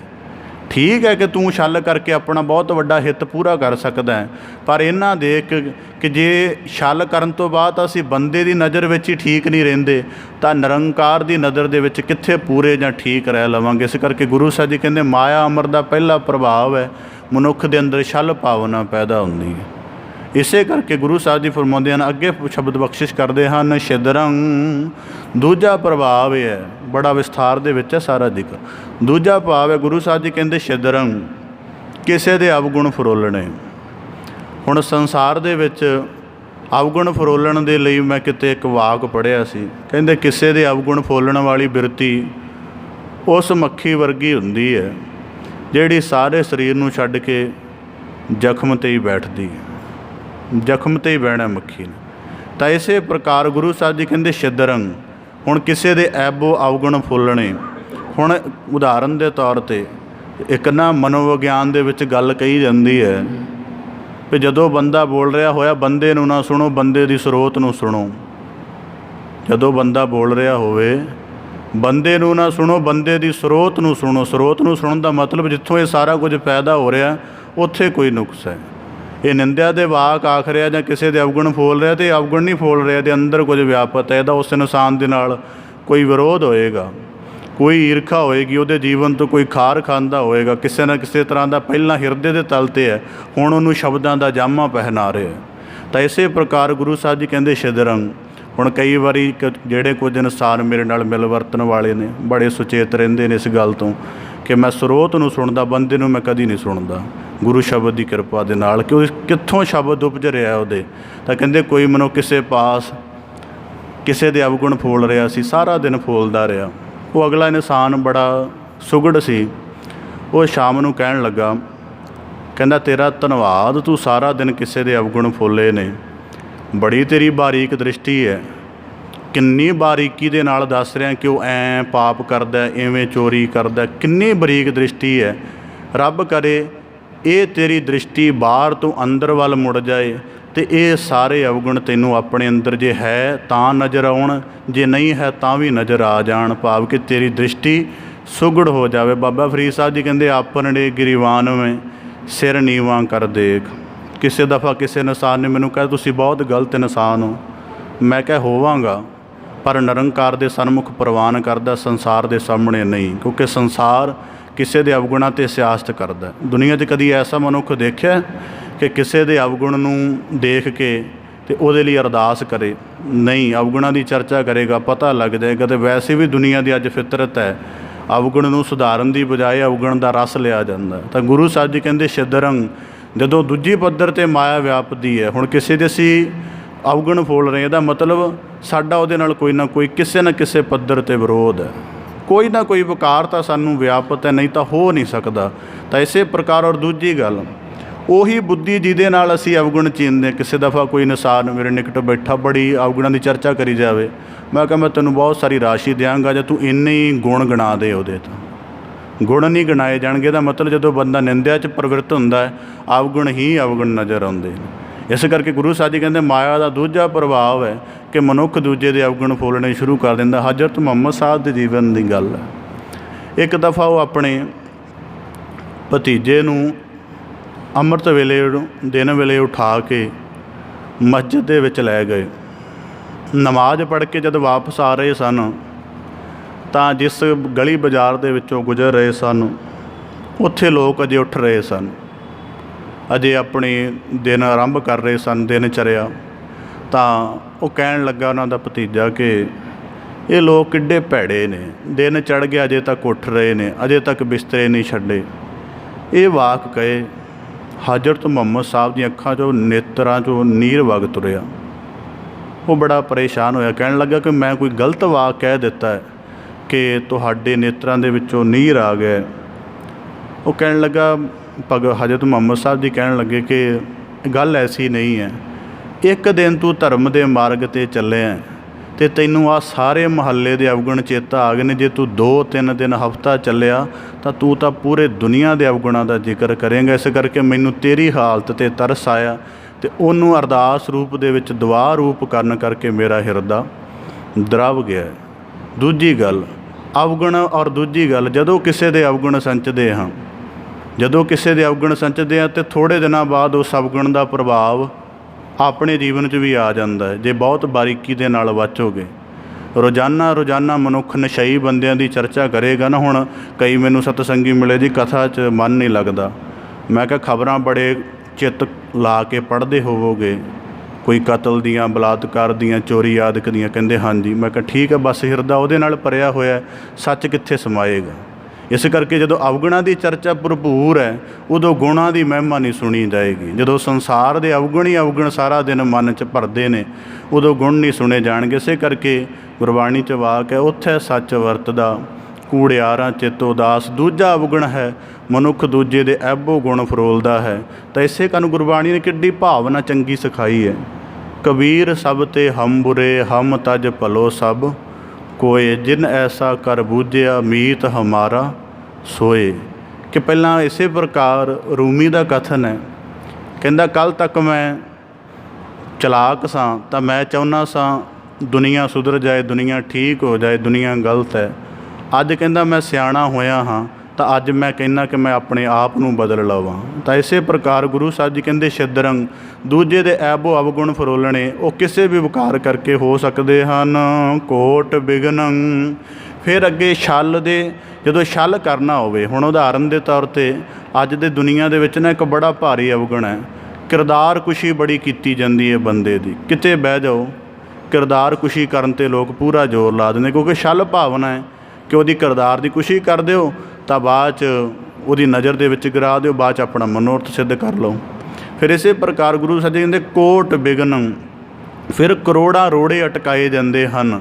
ਸੰਸਾਰ ਦੇ ਵਿੱਚ ਕਾਹਦੇ ਕਰਕੇ ਅਟਕਾਉਂਦਾ? ਮੇਰੇ ਤੋਂ ਅੱਗੇ ਨਾ ਵੱਧ ਜਾਏ, ਮੇਰੇ ਤੋਂ ਅੱਗੇ ਨਾ ਚਲਾ ਜਾਏ। ਇਸ ਕਰਕੇ ਸੰਸਾਰ ਦੇ ਵਿੱਚ ਇਹ ਸਵਾਰਥ, ਗੁਰਬਾਣੀ 'ਚ ਵਾਕ ਹੈ, ਇਹ ਰਖਵਾਦ ਨਾ ਕੀਜੈ ਰੇ ਮਨ, ਸੁਕ੍ਰਿਤ ਕਰ ਕਰ ਲੀਜੈ ਰੇ ਮਨ। ਕਿ ਸਾੜੀ ਈਰਖਾ ਦੇ ਤਲ 'ਤੇ ਕਿਉਂ ਸੜਨਾ ਹੈ? ਮਾਲਕ ਦੇ ਉੱਪਰ ਭਰੋਸਾ ਰੱਖ ਕੇ, ਆਪਣੀ ਕਿਰਤ ਦੇ ਵਿੱਚ ਵਿਸ਼ਵਾਸ ਰੱਖ ਕੇ ਨਿਰੰਤਰ ਉਦਮ ਕਰਦਾ ਜਾ। ਤਾਂ ਗੁਰੂ ਸਾਹਿਬ ਜੀ ਕਹਿੰਦੇ ਕੋਟ ਬਿਗਨ, ਕਰੋੜਾਂ ਅੜਚਣਾ ਦੂਜੇ ਦੇ ਮਨੁੱਖ ਰਸਤੇ ਦੇ ਵਿੱਚ ਪਾਉਂਦੇ ਹਨ ਕਿਸੇ ਨਾ ਕਿਸੇ ਪ੍ਰਕਾਰ ਕਰਕੇ। ਕਹਿੰਦੇ ਜਿਵੇਂ ਕਹਿੰਦੇ ਕੋਈ ਮਾਂ ਸੀ ਤਾਂ ਉਹ ਆਪਣੇ ਬੱਚੇ ਨੂੰ ਕਹਿੰਦੀ ਤੈਨੂੰ ਚੋਰ ਬਣਾਉਣਾ ਹੈ। ਕਹਿੰਦਾ ਮੈਂ ਚੋਰ ਬਣ ਨਹੀਂ ਸਕਾਂਗਾ, ਮੈਂ ਪੜ੍ਹਿਆ ਜਾਵਾਂਗਾ, ਮੈਨੂੰ ਕਿਵੇਂ ਪਤਾ ਲੱਗਿਆ ਕਿਸੇ ਦੇ ਘਰ ਕੀ ਪਿਆ? ਕਹਿੰਦੀ ਕੋਈ ਗੱਲ ਨਹੀਂ, ਮੈਂ ਤੈਨੂੰ ਪੂਰੀ ਟ੍ਰੇਨਿੰਗ ਦੇਵਾਂਗੀ, ਚੋਰ ਤੈਨੂੰ ਬਣਾ ਕੇ ਛੱਡਣਾ। ਕਹਿੰਦਾ ਠੀਕ ਹੈ। ਉਹ ਕੀ ਕਰਦੀ ਸੀ ਕਿ ਦਿਨ ਵੇਲੇ ਕਿਸੇ ਦੇ ਘਰ ਜਾਣਾ ਅਤੇ ਜਿੱਥੇ ਕੋਈ ਪਤਾ ਲੱਗਦਾ ਸੀ ਕਿ ਟਰੰਕ ਆਦਿਕ ਦੇ ਵਿੱਚ, ਤਿਜੋਰੀ ਆਦਿਕ ਦੇ ਵਿੱਚ ਗਹਿਣੇ ਜਾਂ ਕੋਈ ਕੀਮਤੀ ਚੀਜ਼ਾਂ ਰੱਖੀਆਂ ਹੋਈਆਂ, ਉੱਥੇ ਉਹਨੇ ਲੁੱਕ ਛਿਪ ਕੇ ਅਤੇ ਹਿੰਗ ਦੀ ਕੋਈ ਪੁੜੀ ਬੰਨ੍ਹ ਆਉਣੀ। ਤਾਂ ਆਪਣੇ ਪੁੱਤਰ ਨੂੰ ਕਹਿਣਾ ਕਿ ਜਿਹੜੇ ਘਰੋਂ ਹਿੰਗ ਦੀ ਵਾਸ਼ਨਾ ਆਵੇ, ਜਿਸ ਥਾਂ ਤੋਂ, ਉੱਥੇ ਕੋਈ ਨਾ ਕੋਈ ਵਸਤ ਪਈ ਹੋਇਆ ਕਰੇਗੀ ਅਤੇ ਤੂੰ ਚੁਰਾ ਲਿਆ ਕਰੀ। ਇਸ ਤਰ੍ਹਾਂ ਉਹ ਸਾਰੀ ਜ਼ਿੰਦਗੀ ਫਿਰ ਚੋਰ ਬਣ ਹੀ ਗਿਆ। ਤਾਂ ਇਸੇ ਪ੍ਰਕਾਰ ਗੁਰੂ ਸਾਹਿਬ ਜੀ ਕਹਿੰਦੇ ਕੋਟ ਬਿਗਨੰ, ਫਿਰ ਜਿਹੜੀ ਦੁਰਮਤ ਵਾਲੀ ਮੱਤ ਹੈ ਉਹ ਸਾਰੇ ਪਾਸੇ ਸਾਨੂੰ ਲੈ ਜਾਂਦੀ ਹੈ। ਗੁਰੂ ਤੇਗ ਬਹਾਦਰ ਸਾਹਿਬ ਜੀ ਫਰਮਾਉਂਦੇ ਨੇ, ਮਨ ਰੇ ਕੌਣ ਕੁਮਤ ਤੈ ਲੀਨੀ, ਪਰਦਾਰਾ ਨਿੰਦਿਆ ਰਸ ਰਚਿਓ ਰਾਮ ਭਗਤ ਨਹਿ ਕੀਨੀ। ਤਾਂ ਗੁਰੂ ਸਾਹਿਬ ਜੀ ਕਹਿੰਦੇ ਇਸ ਪ੍ਰਕਾਰ ਕਰੋੜਾਂ ਪ੍ਰਕਾਰ ਦੇ ਵਿਘਨ ਅਟਕਾਏ ਜਾਂਦੇ ਹਨ ਦੂਜੇ ਦੇ ਰਸਤੇ ਦੇ ਵਿੱਚ। ਤਾਂ ਗੁਰੂ ਸਾਹਿਬ ਜੀ ਕਹਿੰਦੇ ਅਪਰਾਧੰ, ਹੁਣ ਦੋ ਗੱਲਾਂ ਨੇ, ਪਾਪ ਅਤੇ ਅਪਰਾਧ। ਹਿਰਦੇ ਵਿੱਚ ਕਿਸੇ ਦਾ ਬੁਰਾ ਚੱਲ ਰਿਹਾ ਤਾਂ ਮਤਲਬ ਪਾਪ ਕਰ ਰਹੇ ਹਾਂ, ਔਰ 1000 ਦੇ ਵਿੱਚੋਂ 999 ਮਨੁੱਖ ਪਾਪੀ ਹੋ ਸਕਦੇ ਨੇ, ਕਿਉਂਕਿ ਪਾਪ ਕਾਨੂੰਨ ਦੀ ਪਕੜ ਵਿੱਚ ਨਹੀਂ ਹੈ। ਪੁਲਿਸ ਸਟੇਸ਼ਨ ਦੇ ਵਿੱਚ ਬਹਿ ਕੇ ਵੀ ਪੁਲਿਸ ਦੇ ਜਿਹੜਾ ਅਧਿਕਾਰੀ ਹੈ ਉਹਦੇ ਬਾਰੇ ਬੜਾ ਮਾੜਾ ਸੋਚਿਆ ਜਾ ਸਕਦਾ, ਇੱਥੋਂ ਤੱਕ ਕਿ ਉਹਦੇ ਕਤਲ ਕਰਨ ਬਾਰੇ ਵੀ ਸੋਚਿਆ ਜਾ ਸਕਦਾ, ਉਹਨੂੰ ਕਾਨੂੰਨ ਨਹੀਂ ਪਕੜ ਸਕੇਗਾ। ਕਾਨੂੰਨ ਉਸੇ ਨੂੰ ਪਕੜੇਗਾ ਜਦੋਂ ਕਤਲ ਹੋ ਗਿਆ। ਤਾਂ ਗੁਰੂ ਸਾਹਿਬ ਜੀ ਕਹਿੰਦੇ ਇਸੇ ਪ੍ਰਕਾਰ ਅਧਿਆਤਮਿਕ ਨੁਕਤਾ ਇੱਥੋਂ ਬਾਰੀਕ ਪਤਾ ਲੱਗਦਾ ਕਿ ਉਹ ਸਾਨੂੰ ਪਾਪ ਤੋਂ ਹੀ ਵਰਜਦਾ ਹੈ। ਅਪਰਾਧ ਤਾਂ ਬਹੁਤ ਅੱਗੇ ਦੀ ਗੱਲ ਹੈ। ਅਪਰਾਧ ਚੱਲਣ ਤੋਂ ਪਹਿਲਾਂ, ਹੁਣ ਜਿਵੇਂ ਪਿਛਲੇ ਸਮੇਂ 'ਚ ਅਮਰੀਕਾ ਦੀ ਕਿਸੇ ਯੂਨੀਵਰਸਿਟੀ ਦੇ ਵਿੱਚ ਖੋਜ ਹੋਈ ਕਿ ਜਿਹੜੇ ਵੱਡੇ ਸੀਰੀਅਸ ਕਿਲਰ ਨੇ ਸਾਡੀਆਂ ਜੇਲ੍ਹਾਂ ਦੇ ਵਿੱਚ ਬੰਦ, ਇਹਨਾਂ ਦੀ ਸਾਈਕੋਲੋਜੀ ਦੇ ਨੁਕਤੇ ਤੋਂ ਸਟੱਡੀ ਕੀਤੀ ਜਾਵੇ ਕਿ ਇਹਨਾਂ ਦੇ ਅੰਦਰ ਕੀ ਹੈ।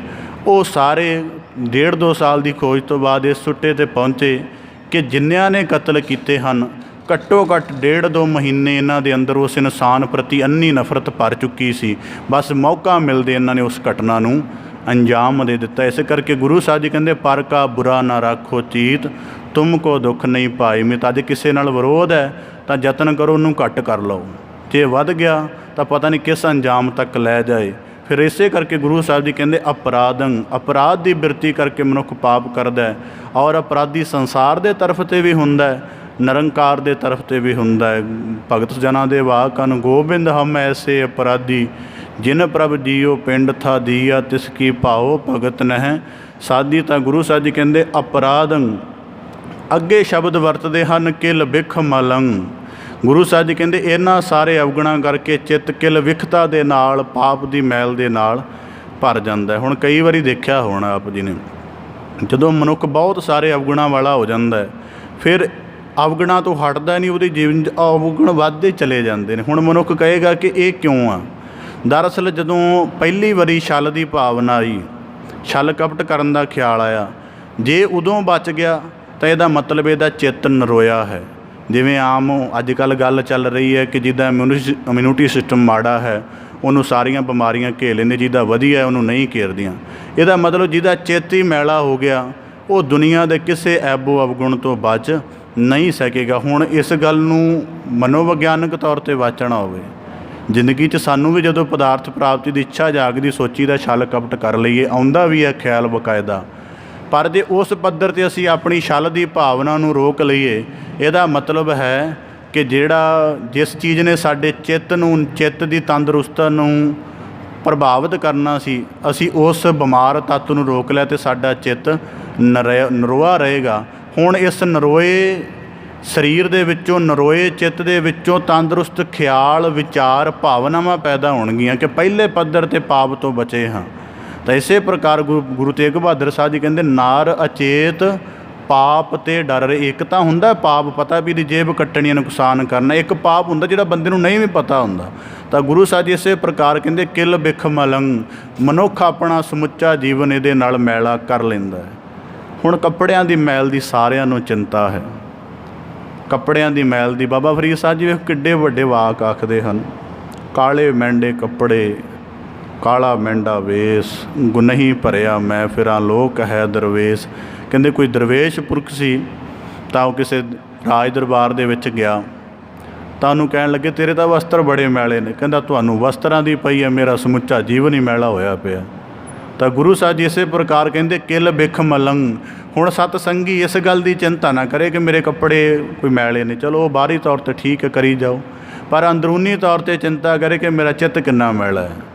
ਮੈਲੇ ਚਿੱਤ ਦੇ ਵਿੱਚ ਹੀ ਛਲ ਦਾ ਖਿਆਲ ਆਉਂਦਾ ਹੈ, ਮੈਲੇ ਚਿੱਤ ਦੇ ਵਿੱਚ ਹੀ ਦੂਜੇ ਦੇ ਅਵਗੁਣ ਫੋਲਣ ਦੀ ਬਿਰਤੀ ਜਾਗਦੀ ਹੈ, ਮੈਲੇ ਚਿੱਤ ਕਰਕੇ ਦੂਜੇ ਦੇ ਅਵਗੁਣ ਰਸਤੇ ਦੇ ਵਿੱਚ ਮੁਸ਼ਕਲ ਟਿਕਾਉਣ ਦਾ ਖਿਆਲ ਪੈਦਾ ਹੁੰਦਾ ਹੈ, ਮੈਲੇ ਚਿੱਤ ਕਰਕੇ ਹੀ ਅਪਰਾਧ ਦੀ ਬਿਰਤੀ ਪੈਦਾ ਹੁੰਦੀ। ਇਸ ਕਰਕੇ ਗੁਰੂ ਸਾਹਿਬ ਜੀ ਕਹਿੰਦੇ ਚਿੱਤ ਦੀ ਸਾਧਨਾ ਜ਼ਰੂਰੀ ਹੈ। ਤਾਂ ਗੁਰੂ ਸਾਹਿਬ ਜੀ ਕਹਿੰਦੇ ਕਿਲ ਬਿਖ ਮਲੰ।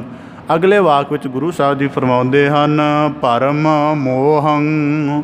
ਤਾਂ ਗੁਰੂ ਸਾਹਿਬ ਜੀ ਕਹਿੰਦੇ ਭਰਮ ਦੇ ਤਲ 'ਤੇ ਭਟਕਦਾ ਹੈ। ਹੁਣ ਸਾਰਾ ਕੁਝ ਇਹ ਭਰਮ ਵਿੱਚ ਕਰਦਾ ਹੈ, ਪਾਪ ਕਰਨ ਵਾਲਾ, ਅਪਰਾਧ ਕਰਨ ਵਾਲਾ, ਅਵਗੁਣ ਫਰੋਲਣ ਵਾਲਾ। ਹੁਣ ਜਿਵੇਂ ਉਦਾਹਰਨ ਦੇ ਅਤੇ ਗੁਰੂ ਸਾਹਿਬ ਜੀ ਕਹਿੰਦੇ ਭਰਮ ਵਿੱਚ ਰਹਿੰਦਾ ਕਿ ਸ਼ਾਇਦ ਮੇਰੇ ਬਾਰੇ ਕਿਸੇ ਨੂੰ ਨਹੀਂ ਪਤਾ ਲੱਗ ਸਕੇਗਾ, ਮੈਂ ਮਨੁੱਖ ਨੂੰ ਪਤਾ ਹੀ ਨਹੀਂ ਲੱਗਣ ਦਿੱਤਾ, ਇੰਨੀ ਸਫਾਈ ਦੇ ਨਾਲ ਉਹਦਾ ਧਨ ਹੜੱਪਿਆ ਹੈ। ਪਰ ਗੁਰੂ ਇਸ ਪ੍ਰਕਾਰ ਨਾ ਇੱਕ ਕਹਾਵਤ ਹੈ ਕਿ ਦੁਨੀਆ ਦੇ ਵਿੱਚ ਬੰਦਾ ਇੱਕੋ ਟਾਈਮ 'ਤੇ 2 ਵਾਰੀ ਧੋਖੇ ਦਾ ਸ਼ਿਕਾਰ ਹੋ ਸਕਦਾ ਹੈ।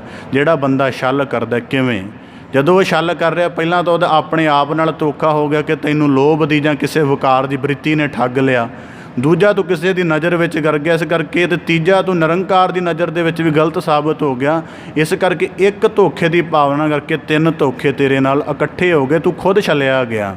ਤਾਂ ਇਸੇ ਪ੍ਰਕਾਰ ਗੁਰੂ ਸਾਹਿਬ ਜੀ ਕਹਿੰਦੇ ਭਰਮ, ਇਸ ਭਰਮ ਦੇ ਵਿੱਚ ਰਹਿੰਦਾ ਮੋਹੰ, ਮਾਇਆ ਦੇ ਪਦਾਰਥਾਂ ਦਾ ਮੋਹ ਲੱਗਾ ਰਹਿੰਦਾ ਹੈ। ਤਾਂ ਇਸੇ ਕਰਕੇ ਗੁਰੂ ਸਾਹਿਬ ਜੀ ਕਹਿੰਦੇ ਮੋਹੰ, ਅੱਗੇ ਦਾ ਮਾਨ ਅਪਮਾਨੰ, ਮੇਰਾ ਮਾਣ ਹੱਦ। ਹੁਣ ਜਿਵੇਂ ਉਦਾਹਰਨ ਦੇ ਤੌਰ ਦੇ ਵਿੱਚ ਦੁਨੀਆ ਦੇ ਵਿੱਚ ਨਾ ਇਹ ਬੰਦੇ ਤੁਹਾਨੂੰ ਬੜੇ ਮਿਸਾਲ ਦੇਣਗੇ, ਮੈਨੂੰ ਵੀ ਬੜਿਆਂ ਨੇ ਦਿੱਤੀ ਹੈ ਕਿ ਕਦੇ ਕਿਸੇ ਦੀ ਲਕੀਰ ਨਾ ਕੱਟੋ, ਆਪਣੀ ਲਕੀਰ ਵੱਡੀ ਵਾਓ। ਪਰ ਮੈਂ ਜਿੰਨੇ ਦੇਖੇ ਨੇ ਦੂਜੇ ਦੀ ਲਕੀਰ ਮਿਟਾਉਣ 'ਤੇ ਲੱਗੇ ਨੇ। ਮਿਸਾਲ ਦਿੱਤੀ ਹੈ ਕਿ ਲਕੀਰ ਆਪਣੀ ਵੱਡੀ ਵਾਓ, ਪਰ ਮੂੰਹ ਤੋਂ ਇਹ ਕਿਹਾ ਹੈ, ਪਰ ਜਦੋਂ ਯਤਨ ਕਰਨੇ ਦੂਜੇ ਦੀ ਲਕੀਰ ਮਿਟਾ ਰਹੇ ਨੇ। ਮੈਂ ਹੈਰਾਨ ਹੋ ਗਿਆ ਕਿ ਮਿਸਾਲ ਕੁਝ ਦਿੱਤੀ ਹੈ, ਕੀਤਾ ਕੁਝ ਜਾ ਰਿਹਾ। ਇਸੇ ਪ੍ਰਕਾਰ ਜੀਵਨ ਦੇ ਵਿੱਚ ਆਪਣੀ ਵਡਿਆਈ ਵਧਾਉਣਾ ਚਾਹੁੰਦੇ ਹੋ ਤਾਂ ਆਪਣੇ ਆਪ 'ਤੇ ਕੰਮ ਕਰੋ। ਇਹ ਨਹੀਂ ਹੈ ਕਿ ਆਪਣੇ ਵਸਤਰਾਂ ਦੀ ਮਤਲਬ ਮੈਂ ਚਿੱਟੇ ਵਸਤਰ ਪਾਏ ਨੇ ਅਤੇ ਦੂਜੇ ਨੂੰ ਸਾਬਤ ਕਰਨਾ ਕਿ ਮੈਂ ਚਿੱਟੇ ਵਸਤਰ ਪਾਏ ਨੇ ਅਤੇ ਕਿਸੇ ਦੂਜੇ ਦੇ ਚਿੱਟਿਆਂ ਨੂੰ ਮੈਲੇ ਕਰ ਦੇਵਾਂ। ਇਸ ਤਰ੍ਹਾਂ ਦੀ ਗੱਲ ਨਹੀਂ ਹੋਣੀ ਚਾਹੀਦੀ। ਜੇ ਆਪਣੇ ਚਿੱਟੇ ਹਨ ਤਾਂ ਠੀਕ ਹੈ, ਉਹਨੂੰ ਆਪਣੇ ਮਨ ਦੇ ਸੰਯੁਜਿਤ ਰੱਖ, ਉਹਦੀ ਕੁਆਲਿਟੀ ਦੀ ਮਹੱਤਤਾ ਪ੍ਰਗਟ ਕਰ ਦੇ। ਪਰ ਇਸ ਤਰ੍ਹਾਂ ਕਿ ਆਪਣੇ ਚਿੱਟੇਪਣ ਨੂੰ ਦੂਜੇ ਨੂੰ ਮੈਲਾ ਕਰਕੇ ਸਾਬਤ ਕਰਨਾ, ਇਹ ਗੁਰੂ ਸਾਹਿਬ ਜੀ ਕਹਿੰਦੇ ਇਸੇ ਪ੍ਰਕਾਰ ਮਾਨ ਅਪਮਾਨੰ। ਸੰਸਾਰ ਦੇ ਵਿੱਚ ਬਹੁਤੇ ਮਨੁੱਖ ਜਿਹੜੀ ਵਡਿਆਈ ਚਾਹੁੰਦੇ ਇਸ ਕਰਕੇ ਇੱਕ ਦੂਜਿਆਂ ਦੀ ਨਿੰਦਿਆ ਕਰ ਦਿਓ, ਫਿਰ ਲੋਕਾਂ ਨੂੰ ਪਤਾ ਲੱਗ ਜਾਏਗਾ ਇਹ ਸਾਰੇ ਅਵਗੁਣਾਂ ਵਾਲੇ ਨੇ, ਆਹ ਗੁਣ ਵਾਲਾ, ਇਹਦੀ ਸਿਫਤ ਕਰੋ। ਤਾਂ ਗੁਰੂ ਸਾਹਿਬ ਜੀ ਕਹਿੰਦੇ ਮਾਨ ਅਪਮਾਨੰ। ਇਸ ਕਰਕੇ ਕਦੀ ਮਾਣ ਦੀ ਮਾਮਨਾ ਕਰਕੇ ਦੂਜਿਆਂ ਦਾ ਅਪਮਾਨ ਕਰਦਾ ਹੈ। ਤਾਂ ਗੁਰੂ ਸਾਹਿਬ ਜੀ ਕਹਿੰਦੇ ਮਦੰ ਦਾ ਭਾਵ ਹੈ ਨਸ਼ਾ। ਤਾਂ ਹੁਣ ਜਿਹੜਾ ਸ਼ਰਾਬ ਆਦਿ ਦੇ ਤਲ 'ਤੇ ਨਸ਼ਾ ਕਰਦਾ ਹੈ, ਹਰੇਕ ਮਨੁੱਖ ਨਹੀਂ ਕਰਦਾ। ਦੁਨੀਆ ਦੀ ਬਹੁਤ ਸਾਰੀ ਆਬਾਦੀ ਸ਼ਰਾਬ ਨਹੀਂ ਪੀਂਦੀ ਹੋਏਗੀ, ਪਰ ਇਹਨਾਂ ਮਾਇਆ ਦੇ ਇਹਨਾਂ ਅਵਗੁਣਾਂ ਦਾ ਨਸ਼ਾ ਸੰਸਾਰ ਦੀ ਪਤਾ ਨਹੀਂ ਕਿੰਨੀ ਆਬਾਦੀ ਕਰਦੀ ਹੋਏਗੀ। ਕਿੰਨੇ ਹਨ ਜਿਹੜੇ ਰੋਜ਼ਾਨਾ ਅਵਗੁਣ ਫੋਲਦੇ ਹੋਣਗੇ। ਤਾਂ ਇਸੇ ਪ੍ਰਕਾਰ ਗੁਰੂ ਸਾਹਿਬ ਜੀ ਕਹਿੰਦੇ ਵਿਆਪਿਤੰ। ਇਸ ਕਰਕੇ ਮਾਇਆ ਅਮਰ ਦਾ ਪ੍ਰਭਾਵ ਤੈਨੂੰ ਇਸ ਪੱਧਰ 'ਤੇ ਵਿਆਪਦਾ ਹੈ। ਹੁਣ ਆ ਜਿਤਨੀ ਸਾਰੀ ਵਿਚਾਰ ਕੀਤੀ ਹੈ, ਇਸ ਵਿਚਾਰ ਨੂੰ ਸੁਣ ਕੇ ਆਪ ਜੀ ਇਸ ਨਿਰਣੇ 'ਤੇ ਪੁੱਜੇ ਹੋਗੇ ਕਿ ਮਾਇਆਧਾਰੀ ਕੇਵਲ ਪੈਸੇ ਵਾਲਾ ਬੰਦਾ ਨਹੀਂ ਹੁੰਦਾ। ਜਿਹਦੇ ਅੰਦਰ ਇਹ ਸਾਰੇ ਅਵਗੁਣ ਵਿਆਪਤ ਨੇ ਉਹ ਵੀ ਮਾਇਆਧਾਰੀ ਹੈ, ਭਾਵ ਕਿ ਮਾਇਆ ਦੇ ਸਹਿਤ ਜਿਹੜੇ ਅਵਗੁਣ ਨੇ ਉਹਨਾਂ ਨੂੰ ਧਾਰਨ ਕਰਕੇ ਰੱਖਿਆ ਹੋਇਆ ਹੈ। ਤਾਂ ਗੁਰੂ ਸਾਹਿਬ ਜੀ ਕਹਿੰਦੇ ਇਹਦਾ ਫਿਰ ਸਿੱਟਾ ਕੀ ਹੁਲਦਾ। ਇਸ ਕਰਕੇ ਇਸ ਸ਼ਲੋਕ ਦੇ ਵਿੱਚ 3 ਸਥਿਤੀਆਂ ਨੇ ਕਿ ਪਹਿਲਾਂ ਅਵਗੁਣਾਂ ਕਰਕੇ ਮਨੁੱਖ ਪਾਪ ਕਰਦਾ ਹੈ, ਫਿਰ ਜਦੋਂ ਪਾਪ ਕਰਦਾ ਪਾਪਾਂ ਦੀ ਮੈਲ ਪੈਦਾ ਹੁੰਦੀ ਹੈ, ਜੀਵਨ ਦੇ ਪ੍ਰਤੀ ਘਿਰਣਾ ਉਪਜਦੀ ਹੈ, ਤਾਂ ਫਿਰ ਉਹਦੇ ਘਿਰਣਾ ਤੋਂ ਛੁੱਟਣ ਦਾ ਢੰਗ ਕੀ ਹੈ। ਇਹ 3 ਸਥਿਤੀਆਂ ਇਸ ਸ਼ਲੋਕ ਦੇ ਵਿੱਚ ਗੁਰੂ ਅਰਜਨ ਸਾਹਿਬ ਜੀ ਨੇ ਸਪਸ਼ਟ ਕੀਤੀਆਂ ਹਨ। ਹੁਣ ਗੁਰੂ ਸਾਹਿਬ ਜੀ ਕਹਿੰਦੇ ਇਹਦੇ ਕਰਕੇ ਹੁੰਦਾ ਕੀ ਹੈ। ਮ੍ਰਿਤੋ ਜਨਮ ਪਰਮੰਤ ਨਰਕਹਿ ਨਾਨਕ ਉਪਾਵੰ ਨਾ ਸਿਧਿਅਤੇ। ਇਸੇ ਪ੍ਰਕਾਰ ਕਿ ਕਿਸੇ ਦੀ ਅਵਗੁਣ ਦੀ ਚਿੰਤਾ ਕੀਤੀ ਹੈ, ਨਿੰਦਿਆ ਦਾ ਅਵਗੁਣ ਹੋ ਗਿਆ, ਉਹ ਇੱਕ ਗੁਨਾਹ ਬਣ ਗਿਆ। ਕਿਸੇ ਨਾਲ ਛਲ ਕੀਤਾ, ਧੋਖਾ ਕੀਤਾ, ਇਹ ਅਵਗੁਣ ਬਣ ਗਿਆ। ਤਾਂ ਗੁਰੂ ਸਾਹਿਬ ਜੀ ਕਹਿੰਦੇ ਇਹਦੇ ਕਰਕੇ ਮ੍ਰਿਤੂ ਦਾ ਭਾਵ ਮੌਤ, ਜਨਮ ਮਰਨ ਦੇ ਵਿੱਚ ਪਰਮੰਤ ਨਰਕੇ, ਜਨਮ ਮਰਨ ਦੇ ਚੱਕਰ ਵਿੱਚ ਭਟਕਦੇ ਹਨ।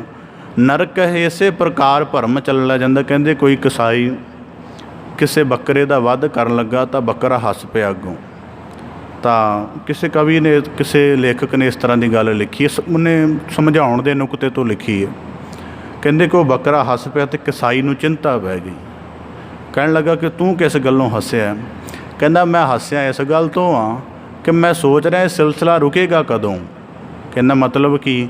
ਕਹਿੰਦਾ ਕਦੀ ਤੇਰੀ ਸਿਰ ਹੇਠਾਂ ਹੁੰਦਾ ਅਤੇ ਛੁਰੀ ਮੇਰੀ ਹੁੰਦੀ ਹੈ, ਕਦੀ ਮੇਰਾ ਸਿਰ ਹੁੰਦਾ ਅਤੇ ਛੁਰੀ ਤੇਰੀ ਹੁੰਦੀ ਹੈ, ਸਿਲਸਿਲਾ ਰੁਕੇਗਾ ਕੀ। ਭਾਵ ਕਿ ਜਿਨ੍ਹਾਂ ਨੂੰ ਅਸੀਂ ਠੱਗਦੇ ਹਾਂ, ਅਸੀਂ ਇੱਕ ਨੂੰ ਠੱਗਿਆ, ਸਾਨੂੰ ਅੱਗੇ ਕਈ ਠੱਗਣ ਵਾਲੇ ਬੈਠੇ। ਇਸ ਕਰਕੇ ਕਦੀ ਮਤਾ ਇਸ ਭਰਮ ਦੇ ਵਿੱਚ ਰਹਿਣਾ ਕਿ ਸੰਸਾਰ ਨੂੰ ਠੱਗਣ ਵਾਲਿਆਂ ਨੂੰ ਕੋਈ ਨਹੀਂ ਠੱਗਿਆ ਜਾਂਦਾ। ਤਾਂ ਇਸੇ ਪਰ ਜਿਵੇਂ ਰਾਜਨੀਤਿਕ ਲੋਕ ਨੇ ਸਮਝ ਲੈਂਦੇ ਨੇ ਕਿ ਅਸੀਂ ਸਾਰੇ ਦੇਸ਼ ਨੂੰ ਠੱਗ ਲਿਆ, ਪਰ ਉਹਨਾਂ ਨੂੰ ਠੱਗਣ ਵਾਲੇ ਕਾਰੋਬਾਰੀ ਬੈਠੇ ਨੇ, ਕਾਰੋਬਾਰੀਆਂ ਨੂੰ ਠੱਗਣ ਵਾਲੇ ਅੱਗੇ ਬੈਂਕਰ ਬੈਠੇ ਨੇ, ਅਤੇ ਬੈਂਕਰਾਂ ਨੂੰ ਠੱਗਣ ਵਾਲੇ ਅੱਗੇ ਮਾਫੀਆ ਵਰਲਡ ਦੇ ਲੋਕ ਬੈਠੇ ਨੇ। ਠੱਗ ਤੋਂ ਠੱਗ ਤਾਂ ਅੱਗੇ ਚੱਲੀ ਜਾ ਰਿਹਾ ਨਾ, ਰੁਕ ਤਾਂ ਨਹੀਂ ਰਿਹਾ। ਤਾਂ ਗੁਰੂ ਸਾਹਿਬ ਜੀ ਕਹਿੰਦੇ ਇਸੇ ਪ੍ਰਕਾਰ ਮ੍ਰਿਤੋ ਜਨਮ ਪਰਮੰਤ ਨਰਕੇ। ਇਹਨਾਂ ਅਵਗੁਣਾਂ ਦੇ ਕਰਕੇ ਮਨੁੱਖ ਸਦਾ ਜੰਮਣ ਮਰਨ ਦੇ ਚੱਕਰ ਵਿੱਚ ਭਟਕਦਾ। ਕਿਉਂ? ਹੁਣ ਭਟਕਦਾ ਕਿਉਂ ਹੈ? ਉਦਾਹਰਨ ਦੇ ਤੌਰ 'ਤੇ ਕਈ ਵਾਰੀ ਬੱਚੇ ਨੂੰ ਮਾਤਾ ਪਿਤਾ ਨੇ ਤਿਆਰ ਕਰਕੇ ਸੁੰਦਰ ਕੱਪੜਿਆਂ ਦੇ ਨਾਲ ਭੇਜਿਆ ਹੋਵੇ ਨਾ, ਤਾਂ ਉਹ ਗੰਦੇ ਕੱਪੜੇ ਲੈ ਕੇ ਆ ਜਾਵੇ ਤਾਂ ਠੀਕ ਹੈ, ਮਾਤਾ ਪਿਤਾ 'ਚ ਮਮਤਾ ਪਿਆਰ ਸਭ ਕੁਝ ਹੁੰਦਾ ਹੈ। ਪਰ ਇੱਕ ਵਾਰੀ ਮਾਤਾ ਦੂਰੋਂ ਦੇਖ ਲੈ ਨਾ, ਕਹਿੰਦੀ ਦਰਵਾਜ਼ੇ ਤੋਂ ਬਾਹਰ ਹੋ ਜਾ, ਇੰਨਾ ਗੰਦਾ ਹੋ ਕੇ ਆਇਆ। ਨਿਰੰਕਾਰ ਨੇ ਇੰਨਾ ਸ਼ਵਸ਼ ਭੇਜਿਆ, ਇੰਨੇ ਅਵਗੁਣਾਂ ਦੇ ਨਾਲ ਭਰ ਕੇ ਲੈ ਗਿਆ, ਤਾਂ ਨਿਰੰਕਾਰ ਕਹੇਗਾ ਜਾ ਫਿਰ ਉਸੇ ਹੀ ਸਿਲਸਿਲੇ 'ਚ, ਉੱਥੇ ਹੀ ਜਾ ਕੇ ਭਰਮ ਜਿੱਥੋਂ ਆਇਆ, ਜਿੱਥੋਂ ਅਵਗੁਣ ਲੈ ਕੇ ਆਇਆ ਉੱਥੇ ਹੀ ਦੁਬਾਰਾ ਜਾ। ਤਾਂ ਗੁਰੂ ਸਾਹਿਬ ਜੀ ਕਹਿੰਦੇ ਮ੍ਰਿਤੋ ਜਨਮ ਪਰਮੰਤ ਨਰਕੇ ਅਨਕ ਉਪਾਵੰ ਨਾ ਸਿੱਧਤੇ। ਕਿਤਨੇ ਵੀ ਯਤਨ ਕਰ ਲਏ ਜਾਣ। ਗੁਰੂ ਸਾਹਿਬ ਜੀ, ਮੈਂ ਕਈ ਵਾਰੀ ਮੈਨੂੰ ਕਈ ਇਹਨਾਂ ਗੁਰਸਿੱਖਾਂ ਦੇ ਨਾ ਵਾਕਾਂ 'ਤੇ ਬਹੁਤ ਬਾਰੀਕੀ ਦੇ ਨਾਲ ਵਾਚਦਾ। ਉਹ ਕਹਿੰਦੇ ਨੇ ਕਿ ਜਪਜੀ ਸਾਹਿਬ, ਸਮੁੱਚੀ ਗੁਰਬਾਣੀ ਜਪਜੀ ਸਾਹਿਬ ਦੀ ਵਿਆਖਿਆ ਹੈ। ਇਹ ਵਾਕ ਲੋਕ ਚਲੋ ਆਮ ਨੁਕਤੇ ਤੋਂ ਕਹਿੰਦੇ ਨੇ, ਮੈਂ ਬੜੇ ਗੰਭੀਰ ਨੁਕਤੇ ਨਾਲ ਵਾਚਦਾ। ਜਪਜੀ ਸਾਹਿਬ 'ਚ ਰੋਜ਼ਾਨਾ ਵਾਕ ਪੜ੍ਹਦੇ ਹਾਂ, ਭਰੀਆ ਮਤ ਪਾਪਾਂ ਕੈ ਸੰਗ। ਪੜ੍ਹਨਾ ਸੌਖਾ ਹੈ, ਸੁਣਨਾ ਸੌਖਾ ਹੈ, ਗਾਉਣਾ ਸੌਖਾ ਹੈ, ਪਰ ਕਦੇ ਵਾਚਣਾ ਕਿ ਇੱਕ ਦਿਨ ਦੇ ਵਿੱਚ, ਇੱਕ ਦਿਨ ਦੀ ਸਾਧਨਾ, ਮੈਂ ਅਕਸਰ ਬੇਨਤੀ ਕਰਦਾ ਕਿ ਇੱਕ ਦਿਨ ਦੀ ਸਾਧਨਾ ਵੱਧ ਨਾ ਕਰਿਆ ਕਰੋ। ਪਹਿਲਾਂ ਇੱਕ ਦਿਨ ਉਹਦਾ ਪ੍ਰਸ਼ਿਕਸ਼ਣ ਕਰਕੇ ਦੇਖੋ ਕਿ ਕਿੰਨੀ ਕੁ ਹੋ ਜਾਂਦੀ ਹੈ ਸਾਡੇ ਕੋਲੋਂ। ਅਤੇ ਦੇਖੋ ਕਿ ਇੱਕ ਦਿਨ ਪਾਪ ਦੇ ਸੰਗ ਨਹੀਂ ਬੈਠਣਾ। ਮਤਲਬ ਕੋਈ ਨਿੰਦਿਆ ਕਰ ਰਿਹਾ ਉਹਦੇ ਨਿਕਟ ਨਹੀਂ ਬੈਠਣਾ, ਕੋਈ ਛਲ ਕਰਨ ਵਾਲਾ ਉਹਦੇ ਨੇੜੇ ਨਹੀਂ ਜਾਣਾ। ਆਪਣੇ ਮਨ ਅੰਦਰ ਪੈਦਾ ਹੋ ਰਿਹਾ ਉਹਨੂੰ ਬਾਰ-ਬਾਰ ਕੀ ਹੈ ਕਿ ਉਹਦੀ ਛਾਂਟ ਛਟਾਈ ਕਰਨੀ ਹੈ। ਤਾਂ ਗੁਰੂ ਸਾਹਿਬ ਜੀ ਕਹਿੰਦੇ ਇਸੇ ਪ੍ਰਕਾਰ ਪਰਮੰਤ ਨਰ ਕੇ ਅਨਕੋ ਪਾਵਨ ਨਾ ਸਿੱਧ ਤੇ ਕਿਤਨੇ ਯਤਨ ਕਰ ਲਏ ਜਾਣ, ਉਹ ਗੱਲ ਸਿੱਧ ਨਹੀਂ ਹੁੰਦੀ, ਦੁਬਾਰਾ ਚਿੱਤ ਨਿਰਮਲ ਨਹੀਂ ਹੁੰਦਾ। ਹੁਣ ਕੱਪੜਾ ਸਦੀਵੀ ਚਿੱਟਾ ਕੱਪੜਾ ਲੈ ਰਿਹਾ, ਸਦੀਵੀ ਲਗਾਤਾਰ ਉਹਨੂੰ ਚਮਕਦਾ ਰੱਖਣਾ ਅਤੇ ਰੋਜ਼ਾਨਾ ਧੋਣਾ ਪਏਗਾ। ਜੇ ਜ਼ਿਆਦਾ ਮੈਲ ਫਸ ਗਈ ਤਾਂ ਫਿਰ ਅਸੀਂ ਕਹਿ ਦਿੰਦੇ ਹਾਂ ਜੀ ਕੱਪੜਾ ਪੀਲਾ ਪੈ ਗਿਆ, ਹੁਣ ਕਿਸੇ ਹੋਰ ਤਰੀਕੇ ਦੇ ਨਾਲ ਕਰੋ। ਫਿਰ ਵੀ ਹੱਲ ਹੋ ਜਾਂਦਾ ਕਿ ਗਰਮ ਪਾਣੀ ਵਿੱਚ ਉਬਾਲ ਲਿਆ ਜਾਵੇ, ਪਰ ਜੇ ਬਹੁਤ ਜ਼ਿਆਦਾ ਗਹਿਰਾ ਉਹਦੇ ਅੰਦਰ ਕਿਤੇ ਪੀਲਾਪਣ ਉਤਰ ਜਾਏ ਤਾਂ ਫਿਰ ਉਹਨੂੰ ਜਵਾਬ ਹੀ ਦੇਣਾ ਪੈਂਦਾ। ਤਾਂ ਗੁਰੂ ਸਾਹਿਬ ਜੀ ਕਹਿੰਦੇ ਅਨਕੋ ਪਾਵਨ ਨਾ ਸਿੱਧ ਤੇ ਜਦੋਂ ਚਿੱਤ ਪੂਰੀ ਤਰ੍ਹਾਂ ਮੈਲਾ ਹੋ ਗਿਆ, ਹੁਣ ਜੀਵਨ ਦੇ ਵਿੱਚ ਚਿੰਤਾ ਹੋਰ ਤਰ੍ਹਾਂ ਦੀ ਕਰਨੀ ਹੈ। ਬਾਹਰੀ ਤਲ 'ਤੇ ਸਾਰੇ ਕਰੇ ਜਾ ਰਹੇ ਨੇ, ਇਸ ਗੱਲ ਦੀ ਚਿੰਤਾ ਕਰੋ ਕਿ ਹੁਣ ਉਦਾਹਰਨ ਦੇ ਬਾਬਾ ਫਰੀਦ ਸਾਹਿਬ ਜੀ ਕਹਿੰਦੇ ਕਿ ਲੋਕ ਕਹੈ ਦਰਵੇਸ਼, ਗੁਰਮੁਖ ਕਹਿੰਦੇ ਨੇ ਲੋਕ ਸਾਨੂੰ, ਬਾਬਾ ਜੀ ਕਹਿੰਦੇ ਨੇ, ਗਿਆਨੀ ਜੀ ਕਹਿੰਦੇ ਨੇ, ਬੜਾ ਕੁਝ ਕਹਿੰਦੇ ਨੇ, ਪਰ ਆਪਣੇ ਜੀਵਨ ਦੇ ਵਿੱਚ ਝਾਤ ਵੱਜਦੀ ਰਹੇ ਕਿ ਆਪਣਾ ਅਸਤਿਤਵ ਕਿੱਥੇ ਇੱਕ ਖੜਾ ਹੈ। ਇਹੀ ਝਾਤ ਵੱਜਣੀ ਜਾਗੇ ਹੋਏ ਮਨੁੱਖਾਂ ਦੀ ਨਿਸ਼ਾਨੀ ਹੈ। ਤਾਂ ਗੁਰੂ ਸਾਹਿਬ ਜੀ ਕਹਿੰਦੇ ਜਿਤਨੇ ਸਾਰੇ ਅਵਗੁਣ ਨੇ ਇਹ ਜਨਮ ਮਰਨ ਦੇ ਚੱਕਰ ਵਿੱਚ ਭਟਕਾਉਂਦੇ ਨੇ। ਅੱਗੇ ਗੁਰੂ ਸਾਹਿਬ ਜੀ ਹੱਲ ਬਖਸ਼ਿਸ਼ ਕਰਦੇ ਨੇ, ਨਿਰਮਲੰ ਸਾਧ ਸੰਗਹਿ ਜਪੰਤ ਨਾਨਕ ਗੋਪਾਲ ਨਾਮੰ। ਜੇ ਚਿੱਤ ਨਿਰਮਲ ਕਰਨਾ ਸਾਧ ਸੰਗਤ ਦੇ ਵਿੱਚ ਰੋਜ਼ਾਨਾ ਜੋੜ ਹੋਏਗਾ ਕੀ?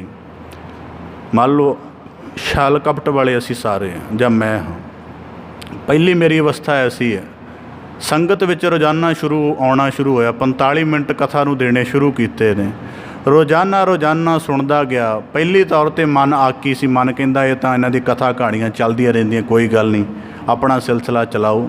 ਜਿਵੇਂ ਅੱਜ ਕੱਲ੍ਹ ਲੋਕਾਂ ਨੇ ਧਰਮ ਦਾ ਆਸਰਾ ਮੈਨੂੰ ਪਤਾ ਜਿਵੇਂ ਪਕੜਿਆ ਹੋਇਆ ਕਿ ਧਰਮ ਨੂੰ ਗੁਰਦੁਆਰੇ ਤੱਕ ਮਹਿਦੂਦ ਰੱਖੋ। ਕਿਸੇ ਨੂੰ ਆਮ ਕਰਕੇ ਕਈ ਵਾਰੀ ਇਨਸਾਨ ਦੇਖੇ ਨੇ ਸਵੇਰੇ ਬੜੇ ਗੁਰਮੁਖ ਨੇ, ਐਂ ਲੱਗਦਾ ਜਿਵੇਂ ਰੱਬ ਇਹਨਾਂ ਦੀ ਸਾਰਾ ਉਤਰਿਆ ਹੁੰਦਾ। ਦੁਪਹਿਰ ਵੇਲੇ ਇੰਨੇ ਨੀਚ ਕਰਮ ਕਰਨਗੇ ਅਤੇ ਫਿਰ ਕਈ ਵਾਰੀ ਪੁੱਛਦਾ ਭਾਈ ਸਾਹਿਬ ਸਵੇਰੇ ਤਾਂ ਤੁਹਾਡੀ ਇਹ ਹਾਲਤ ਸੀ। ਕਹਿੰਦੇ ਜੀ ਅਸੀਂ ਸਵੇਰੇ ਨਿਤਨੇਮ ਕਰਦੇ ਹਾਂ, ਜਦੋਂ ਕਮਰੇ 'ਚੋਂ ਨਿਕਲਦੇ ਹਾਂ ਉਹ ਰੱਬ ਵਾਲਾ ਦਰਵਾਜ਼ਾ ਬੰਦ ਕਰ ਦਈਦਾ, ਫਿਰ ਸੰਸਾਰ ਸ਼ੁਰੂ ਕਰ ਲਈਦਾ। ਮੈਂ ਅੰਮ੍ਰਿਤਸਰ ਦਾ ਕੋਈ ਕਾਰੋਬਾਰੀ ਦੇਖਿਆ ਇਸ ਤਰ੍ਹਾਂ ਦਾ, ਉਹ ਬਹੁਤ ਵੱਡਾ ਸ਼ਰਧਾਲੂ ਸੀ, ਪਰ ਉਹਦੀ ਕਾਰੋਬਾਰ ਦੀ ਹਾਲਤ 'ਤੇ ਉਹ ਬੜਾ ਮਤਲਬ ਛਲ ਕਪਟੀ ਸੀ। ਤਾਂ ਮੈਂ ਕਿਹਾ ਜੀ ਕੀ? ਕਹਿੰਦੇ ਮੈਂ ਸੱਚ ਬੋਲਦਾ। ਕਹਿੰਦਾ ਨਿਰੰਕਾਰ ਦੇ ਨਾਲ ਰਿਸ਼ਤਾ ਤਾਂ ਰੱਖਿਆ ਕਿ ਕਹਿੰਦਾ ਮੈਨੂੰ ਪਤਾ ਹੈ ਜਿੰਨੇ ਸਾਰਾ ਦਿਨ ਇੱਥੇ ਮੇਰੇ ਕੋਲ ਸੌਦਾ ਲੈਣ ਆਉਂਦੇ ਨੇ ਇਹ ਸਾਰੇ ਬਾਬੇ ਸ਼ਹੀਦਾਂ ਜਾਂਦੇ ਨੇ, ਉੱਥੇ ਜਦੋਂ ਮੈਂ ਸੁਖਮਨੀ ਸਾਹਿਬ ਕਰ ਰਿਹਾ ਹੁੰਦਾ ਤਾਂ ਸਾਰੇ ਸਮਝਦੇ ਨੇ ਕਿ ਇਹਦੇ ਤੋਂ ਵੱਡਾ ਤਾਂ ਬੰਦਗੀ ਵਾਲਾ ਕੋਈ ਨਹੀਂ ਹੈ। ਉਹ ਇਸ ਕਰਕੇ ਮੰਨਦੇ ਨੇ। ਕਹਿੰਦਾ ਉਹਨਾਂ ਨੂੰ ਉਹ ਭੁਲੇਖਾ ਪਾਇਆ ਇੱਧਰ ਅਸੀਂ ਆਪਣਾ ਇਹ ਕੰਮ ਕਰ ਰਹੇ। ਉਹ ਸੱਚੇ, ਉਹਨੇ ਸੱਚ ਕਬੂਲਿਆ ਮੇਰੇ ਸਾਹਮਣੇ। ਮੈਂ ਕਿਹਾ ਇਹ ਵੀ ਗੱਲ ਠੀਕ ਹੈ ਕਿ ਤੂੰ ਸੱਚ ਕਬੂਲਿਆ, ਬਹੁਤੇ ਸੱਚ ਵੀ ਨਹੀਂ ਕਬੂਲਦੇ। ਤਾਂ ਗੁਰੂ ਸਾਹਿਬ ਜੀ ਕਹਿੰਦੇ ਇਸੇ ਪ੍ਰਕਾਰ ਕੀ ਹੋਏਗਾ, ਨਿਰਮਲੰ ਸਾਧ ਸੰਗਹਿ। ਹੁਣ ਵਾਰ ਜਦੋਂ ਮਨੁੱਖ ਇਸ ਗੱਲ ਨੂੰ ਸੁਣੇਗਾ, ਔਰ ਇਹ ਇਕੱਲੀ ਗਿਆਨ ਦੀ ਗੱਲ ਥੋੜ੍ਹਾ, ਇਹਦੇ ਵਿੱਚ ਗੁਰੂ ਦੀ ਕਿਰਪਾ ਵੀ ਹੁੰਦੀ ਹੈ। ਇਹ ਥੋੜ੍ਹਾ ਕਿ ਕੇਵਲ ਮੈਂ ਕਥਾ ਕਰ ਗਿਆ ਤਾਂ ਇਹ ਗੱਲ ਹੀ ਰਹਿ ਗਈ, ਇਹਦੇ ਵਿੱਚ ਇਹ ਮੇਰੀ ਗੱਲ ਤਾਂ ਹੈ ਹੀ ਨਹੀਂ, ਇਹ ਤਾਂ ਗੁਰੂ ਕੀ ਕਹੀ ਹੋਈ ਗੱਲ ਮੇਰੀ ਜ਼ੁਬਾਨ ਦੁਆਰਾ ਗੁਰੂ ਸਾਹਿਬ ਪ੍ਰਗਟ ਕਰਵਾ ਰਹੇ ਨੇ। ਤਾਂ ਹੋ ਸਕਦਾ ਕਿਸੇ ਦੇ ਜੀਵਨ ਦੀ ਨਿਆਮਤ ਬਣ ਜਾਏ। ਤਾਂ ਗੁਰੂ ਸਾਹਿਬ ਜੀ ਕਹਿੰਦੇ ਚਿੱਤ ਨਿਰਮਲ ਹੋਣਾ ਸ਼ੁਰੂ ਹੁੰਦਾ। ਫਿਰ ਬੰਦੇ ਨੂੰ ਘ੍ਰਿਣਾ ਪੈਦਾ ਹੁੰਦੀ ਆ ਆਪਣੇ ਅਵਗੁਣਾਂ ਤੋਂ ਕਿ ਮਨਾ ਇਹ ਕੰਮ ਸਾਰੇ ਛੱਡੀਏ, ਠੀਕ ਨਹੀਂ ਆ। ਕਿਉਂਕਿ ਗੁਰੂ ਦੇ ਸਾਹਮਣੇ ਰੋਜ਼ਾਨਾ ਜਾ ਕੇ ਖਲੋਣਾ ਹੈ, ਤਾਂ ਉੱਥੇ ਜਾ ਕੇ ਖਲੋਵਾਂਗੇ ਤਾਂ ਗੁਰੂ ਤਾਂ ਸਾਡੇ ਚਿੱਤ ਨੂੰ ਦੇਖ ਰਿਹਾ, ਉਹ ਸਾਡੇ ਦਿਲ ਨੂੰ ਦੇਖ ਰਿਹਾ, ਉਹ ਤਾਂ ਬਾਹਰੀ ਵੇਸ਼ ਭੂਸ਼ਾ ਦੇਖਦਾ ਹੀ ਨਹੀਂ ਹੈ। ਤਾਂ ਗੁਰੂ ਸਾਹਿਬ ਜੀ ਕਹਿੰਦੇ ਫਿਰ ਇਸ ਪ੍ਰਕਾਰ ਨਿਰਮਲ ਸਾਧ ਸੰਗਤ ਚਿੱਤ ਨੂੰ ਨਿਰਮਲ ਕਰਦੀ ਹੈ। ਕਿਵੇਂ? ਜਪੰਤ ਨਾਨਕ, ਜਪ ਸਾਧਨਾ ਦੇ ਨਾਲ ਕੀ? ਗੋਪਾਲ ਨਾਮੰ। ਜਦੋਂ ਗੋਪਾਲ ਨਾਮ ਦੇ ਪਰਮੇਸ਼ਰ ਦੀ ਸਾਧਨਾ ਕੀਤੀ ਜਾਂਦੀ ਹੈ, ਹੁਣ ਗੋਪਾਲ ਦੇ ਗੁਣ ਕੀ ਹਨ? ਪਰਮੇਸ਼ਰ ਨੂੰ ਕਿਹਾ ਜਾਂਦਾ ਹੈ ਕਿ ਉਹ ਨਿਰੰਜਨ ਹੈ, ਉਹਨੂੰ ਕੋਈ ਮਾਇਆ ਦਾ ਕਾਲਖ ਦਾ ਪ੍ਰਭਾਵ ਨਹੀਂ ਹੈ। ਉਸ ਨਿਰੰਜਨ ਤੋਂ ਪੈਦਾ ਹੋਣ ਵਾਲੇ ਸਾਡਾ ਉਹ ਚਿੱਤ ਅਵਗੁਣਾਂ ਨਾਲ ਕਿਉਂ ਭਰਿਆ ਹੋਇਆ? ਪਰਮੇਸ਼ਰ ਨੂੰ ਪਤਿਤ ਪਾਵਨ ਕਿਹਾ ਜਾਂਦਾ ਹੈ, ਉਸ ਪਾਵਨ ਤੋਂ ਪੈਦਾ ਹੋਣ ਵਾਲੇ ਪਤਿਤ ਕਿਵੇਂ ਹੋ ਗਏ? ਪਰਮੇਸ਼ਰ ਨੂੰ ਮਹਾਪਵਿੱਤਰ ਕਿਹਾ ਜਾਂਦਾ, ਉਹਦੇ ਤੋਂ ਪੈਦਾ ਹੋਣ ਵਾਲੇ ਮਲੀਨ ਕਿਵੇਂ ਹੋ ਗਏ? ਤਾਂ ਗੁਰੂ ਸਾਹਿਬ ਜੀ ਕਹਿੰਦੇ ਜਦੋਂ ਗੋਪਾਲ ਪਰਮੇਸ਼ਰ ਦੇ ਗੁਣਾਂ ਦਾ ਚਿੰਤਨ ਕਰਦਾ ਮਨੁੱਖ, ਉਦੋਂ ਉਹਦੇ ਅੰਦਰ ਪਵਿੱਤਰਤਾ ਉਤਰਨੀ ਸ਼ੁਰੂ ਹੁੰਦੀ ਹੈ। ਤਾਂ ਗੁਰੂ ਸਾਹਿਬ ਜੀ ਕਹਿੰਦੇ ਇਹਦਾ ਅਗਲਾ ਨੁਕਤਾ ਕੀ ਹੈ? ਰਮੰਤ ਗੁਣ ਗੋਬਿੰਦ ਨਿਤ ਪ੍ਰਤਹਿ। ਇਸ ਕਰਕੇ ਸਦਾ ਪਰਮੇਸ਼ਰੀ ਗੁਣਾਂ ਦਾ ਰਮਣ ਕਰਦੇ ਰਹੋ। ਰਮਣ ਬਾਰੇ ਇੱਕ ਦਿਨ ਆਪ ਜੀ ਦੇ ਨਾਲ ਸ਼ਾਇਦ ਵਿਚਾਰ ਸਾਂਝੀ ਹੋਈ ਸੀ ਕਿ ਰਮਣ ਦਾ ਭਾਵ ਕੀ ਹੈ? ਜਦੋਂ ਬੋਲਣਾ ਜ਼ੁਬਾਨ ਤੋਂ ਬੋਲੋ, ਸੋਚਣਾ ਉਵੇਂ ਦਾ ਸੋਚੋ। ਜੇ ਬਿਲਕੁਲ ਸ਼ਾਂਤ ਰਹਿਣਾ ਤਾਂ ਉਸ ਤਰ੍ਹਾਂ ਦੀ ਪ੍ਰੈਜੈਂਸ ਦੇ ਵਿੱਚ ਰਹੋ ਜਿਹਦੇ ਵਿੱਚੋਂ ਤੁਹਾਨੂੰ ਵਿਚਾਰ ਦੀ ਖੁਰਾਕ ਹਰ ਵੇਲੇ ਮਿਲਦੀ ਰਹੇ। ਤਾਂ ਗੁਰੂ ਸਾਹਿਬ ਜੀ ਕਹਿੰਦੇ ਨਿਤ ਪ੍ਰਤਹਿ, ਰੋਜ਼ਾਨਾ ਇਸ ਗੁਣ ਦੀ ਸਾਧਨਾ ਕਰੋ ਤਾਂ ਮਾਇਆ ਦੇ ਅਵਗੁਣਾਂ ਤੋਂ ਛੁਟਕਾਰਾ ਹੋਏਗਾ। ਗੁਰਬਾਣੀ ਦੇ ਸਤਿਗੁਰੂ ਸਾਹਿਬ ਜੀ ਨੇ ਸਾਨੂੰ ਐਸੀ ਭਾਵਨਾ ਵੀ ਬਖਸ਼ੀ ਹੈ, ਹਮ ਅਵਗੁਣ ਭਰੇ ਏਕ ਗੁਣ नाही। कि अपने अवगुणों का इकबाल करके अवगुण छोड़ गुणा को तावो फिर कीच बूढ़ा ही जियो। तो गुरु साहब जी कहते रमंत गुण गोबिंद नित प्रति निता प्रति साध संगत दे विच जुड़ के जीवन की एथिक्स दे जीवन के आचरण नूं रब्बी नुकते तो वाच के कमाउण दा यतन करिए, तां करके कि साडा जीवन समुच्चा जीवन निर्मल हो जाए। जपजी साहब की बाणी के आखिरी वाक हन नानक ते मुख उजले। हुण उजले का भाव की है कि हुण मत्था तो मास का, खोपड़ी जिहड़ी है वो हड्डी आदਿਕ ਦੀ बनी हुई है, पर इहदे अंदर जिहड़े विचार भावनावां ख्याल हैं ये भी समुचे उजले हो गए हैं, बड़े सोहणे हो गए हैं। इन्हां करके इन्हां तो सेवा सिमरन वैराग परोपकार आपसी प्रातरी भाव सिफत सलाह के ख्याल पैदा होंदे हैं।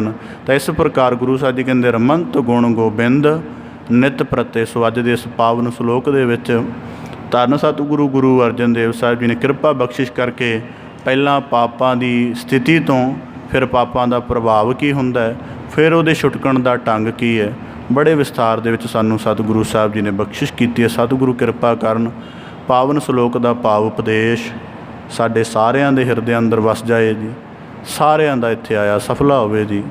पावन लड़ीवार बाणी की व्याख्या की आप जी के नाल सांझ पाउंदिआं होइयां बेअंत भुल्लां की खिमा जाचना जी। बड़े अदब सहित गज के फतेह अर्ज करो जी। वाहिगुरू जी का खालसा वाहिगुरू जी की फतेह।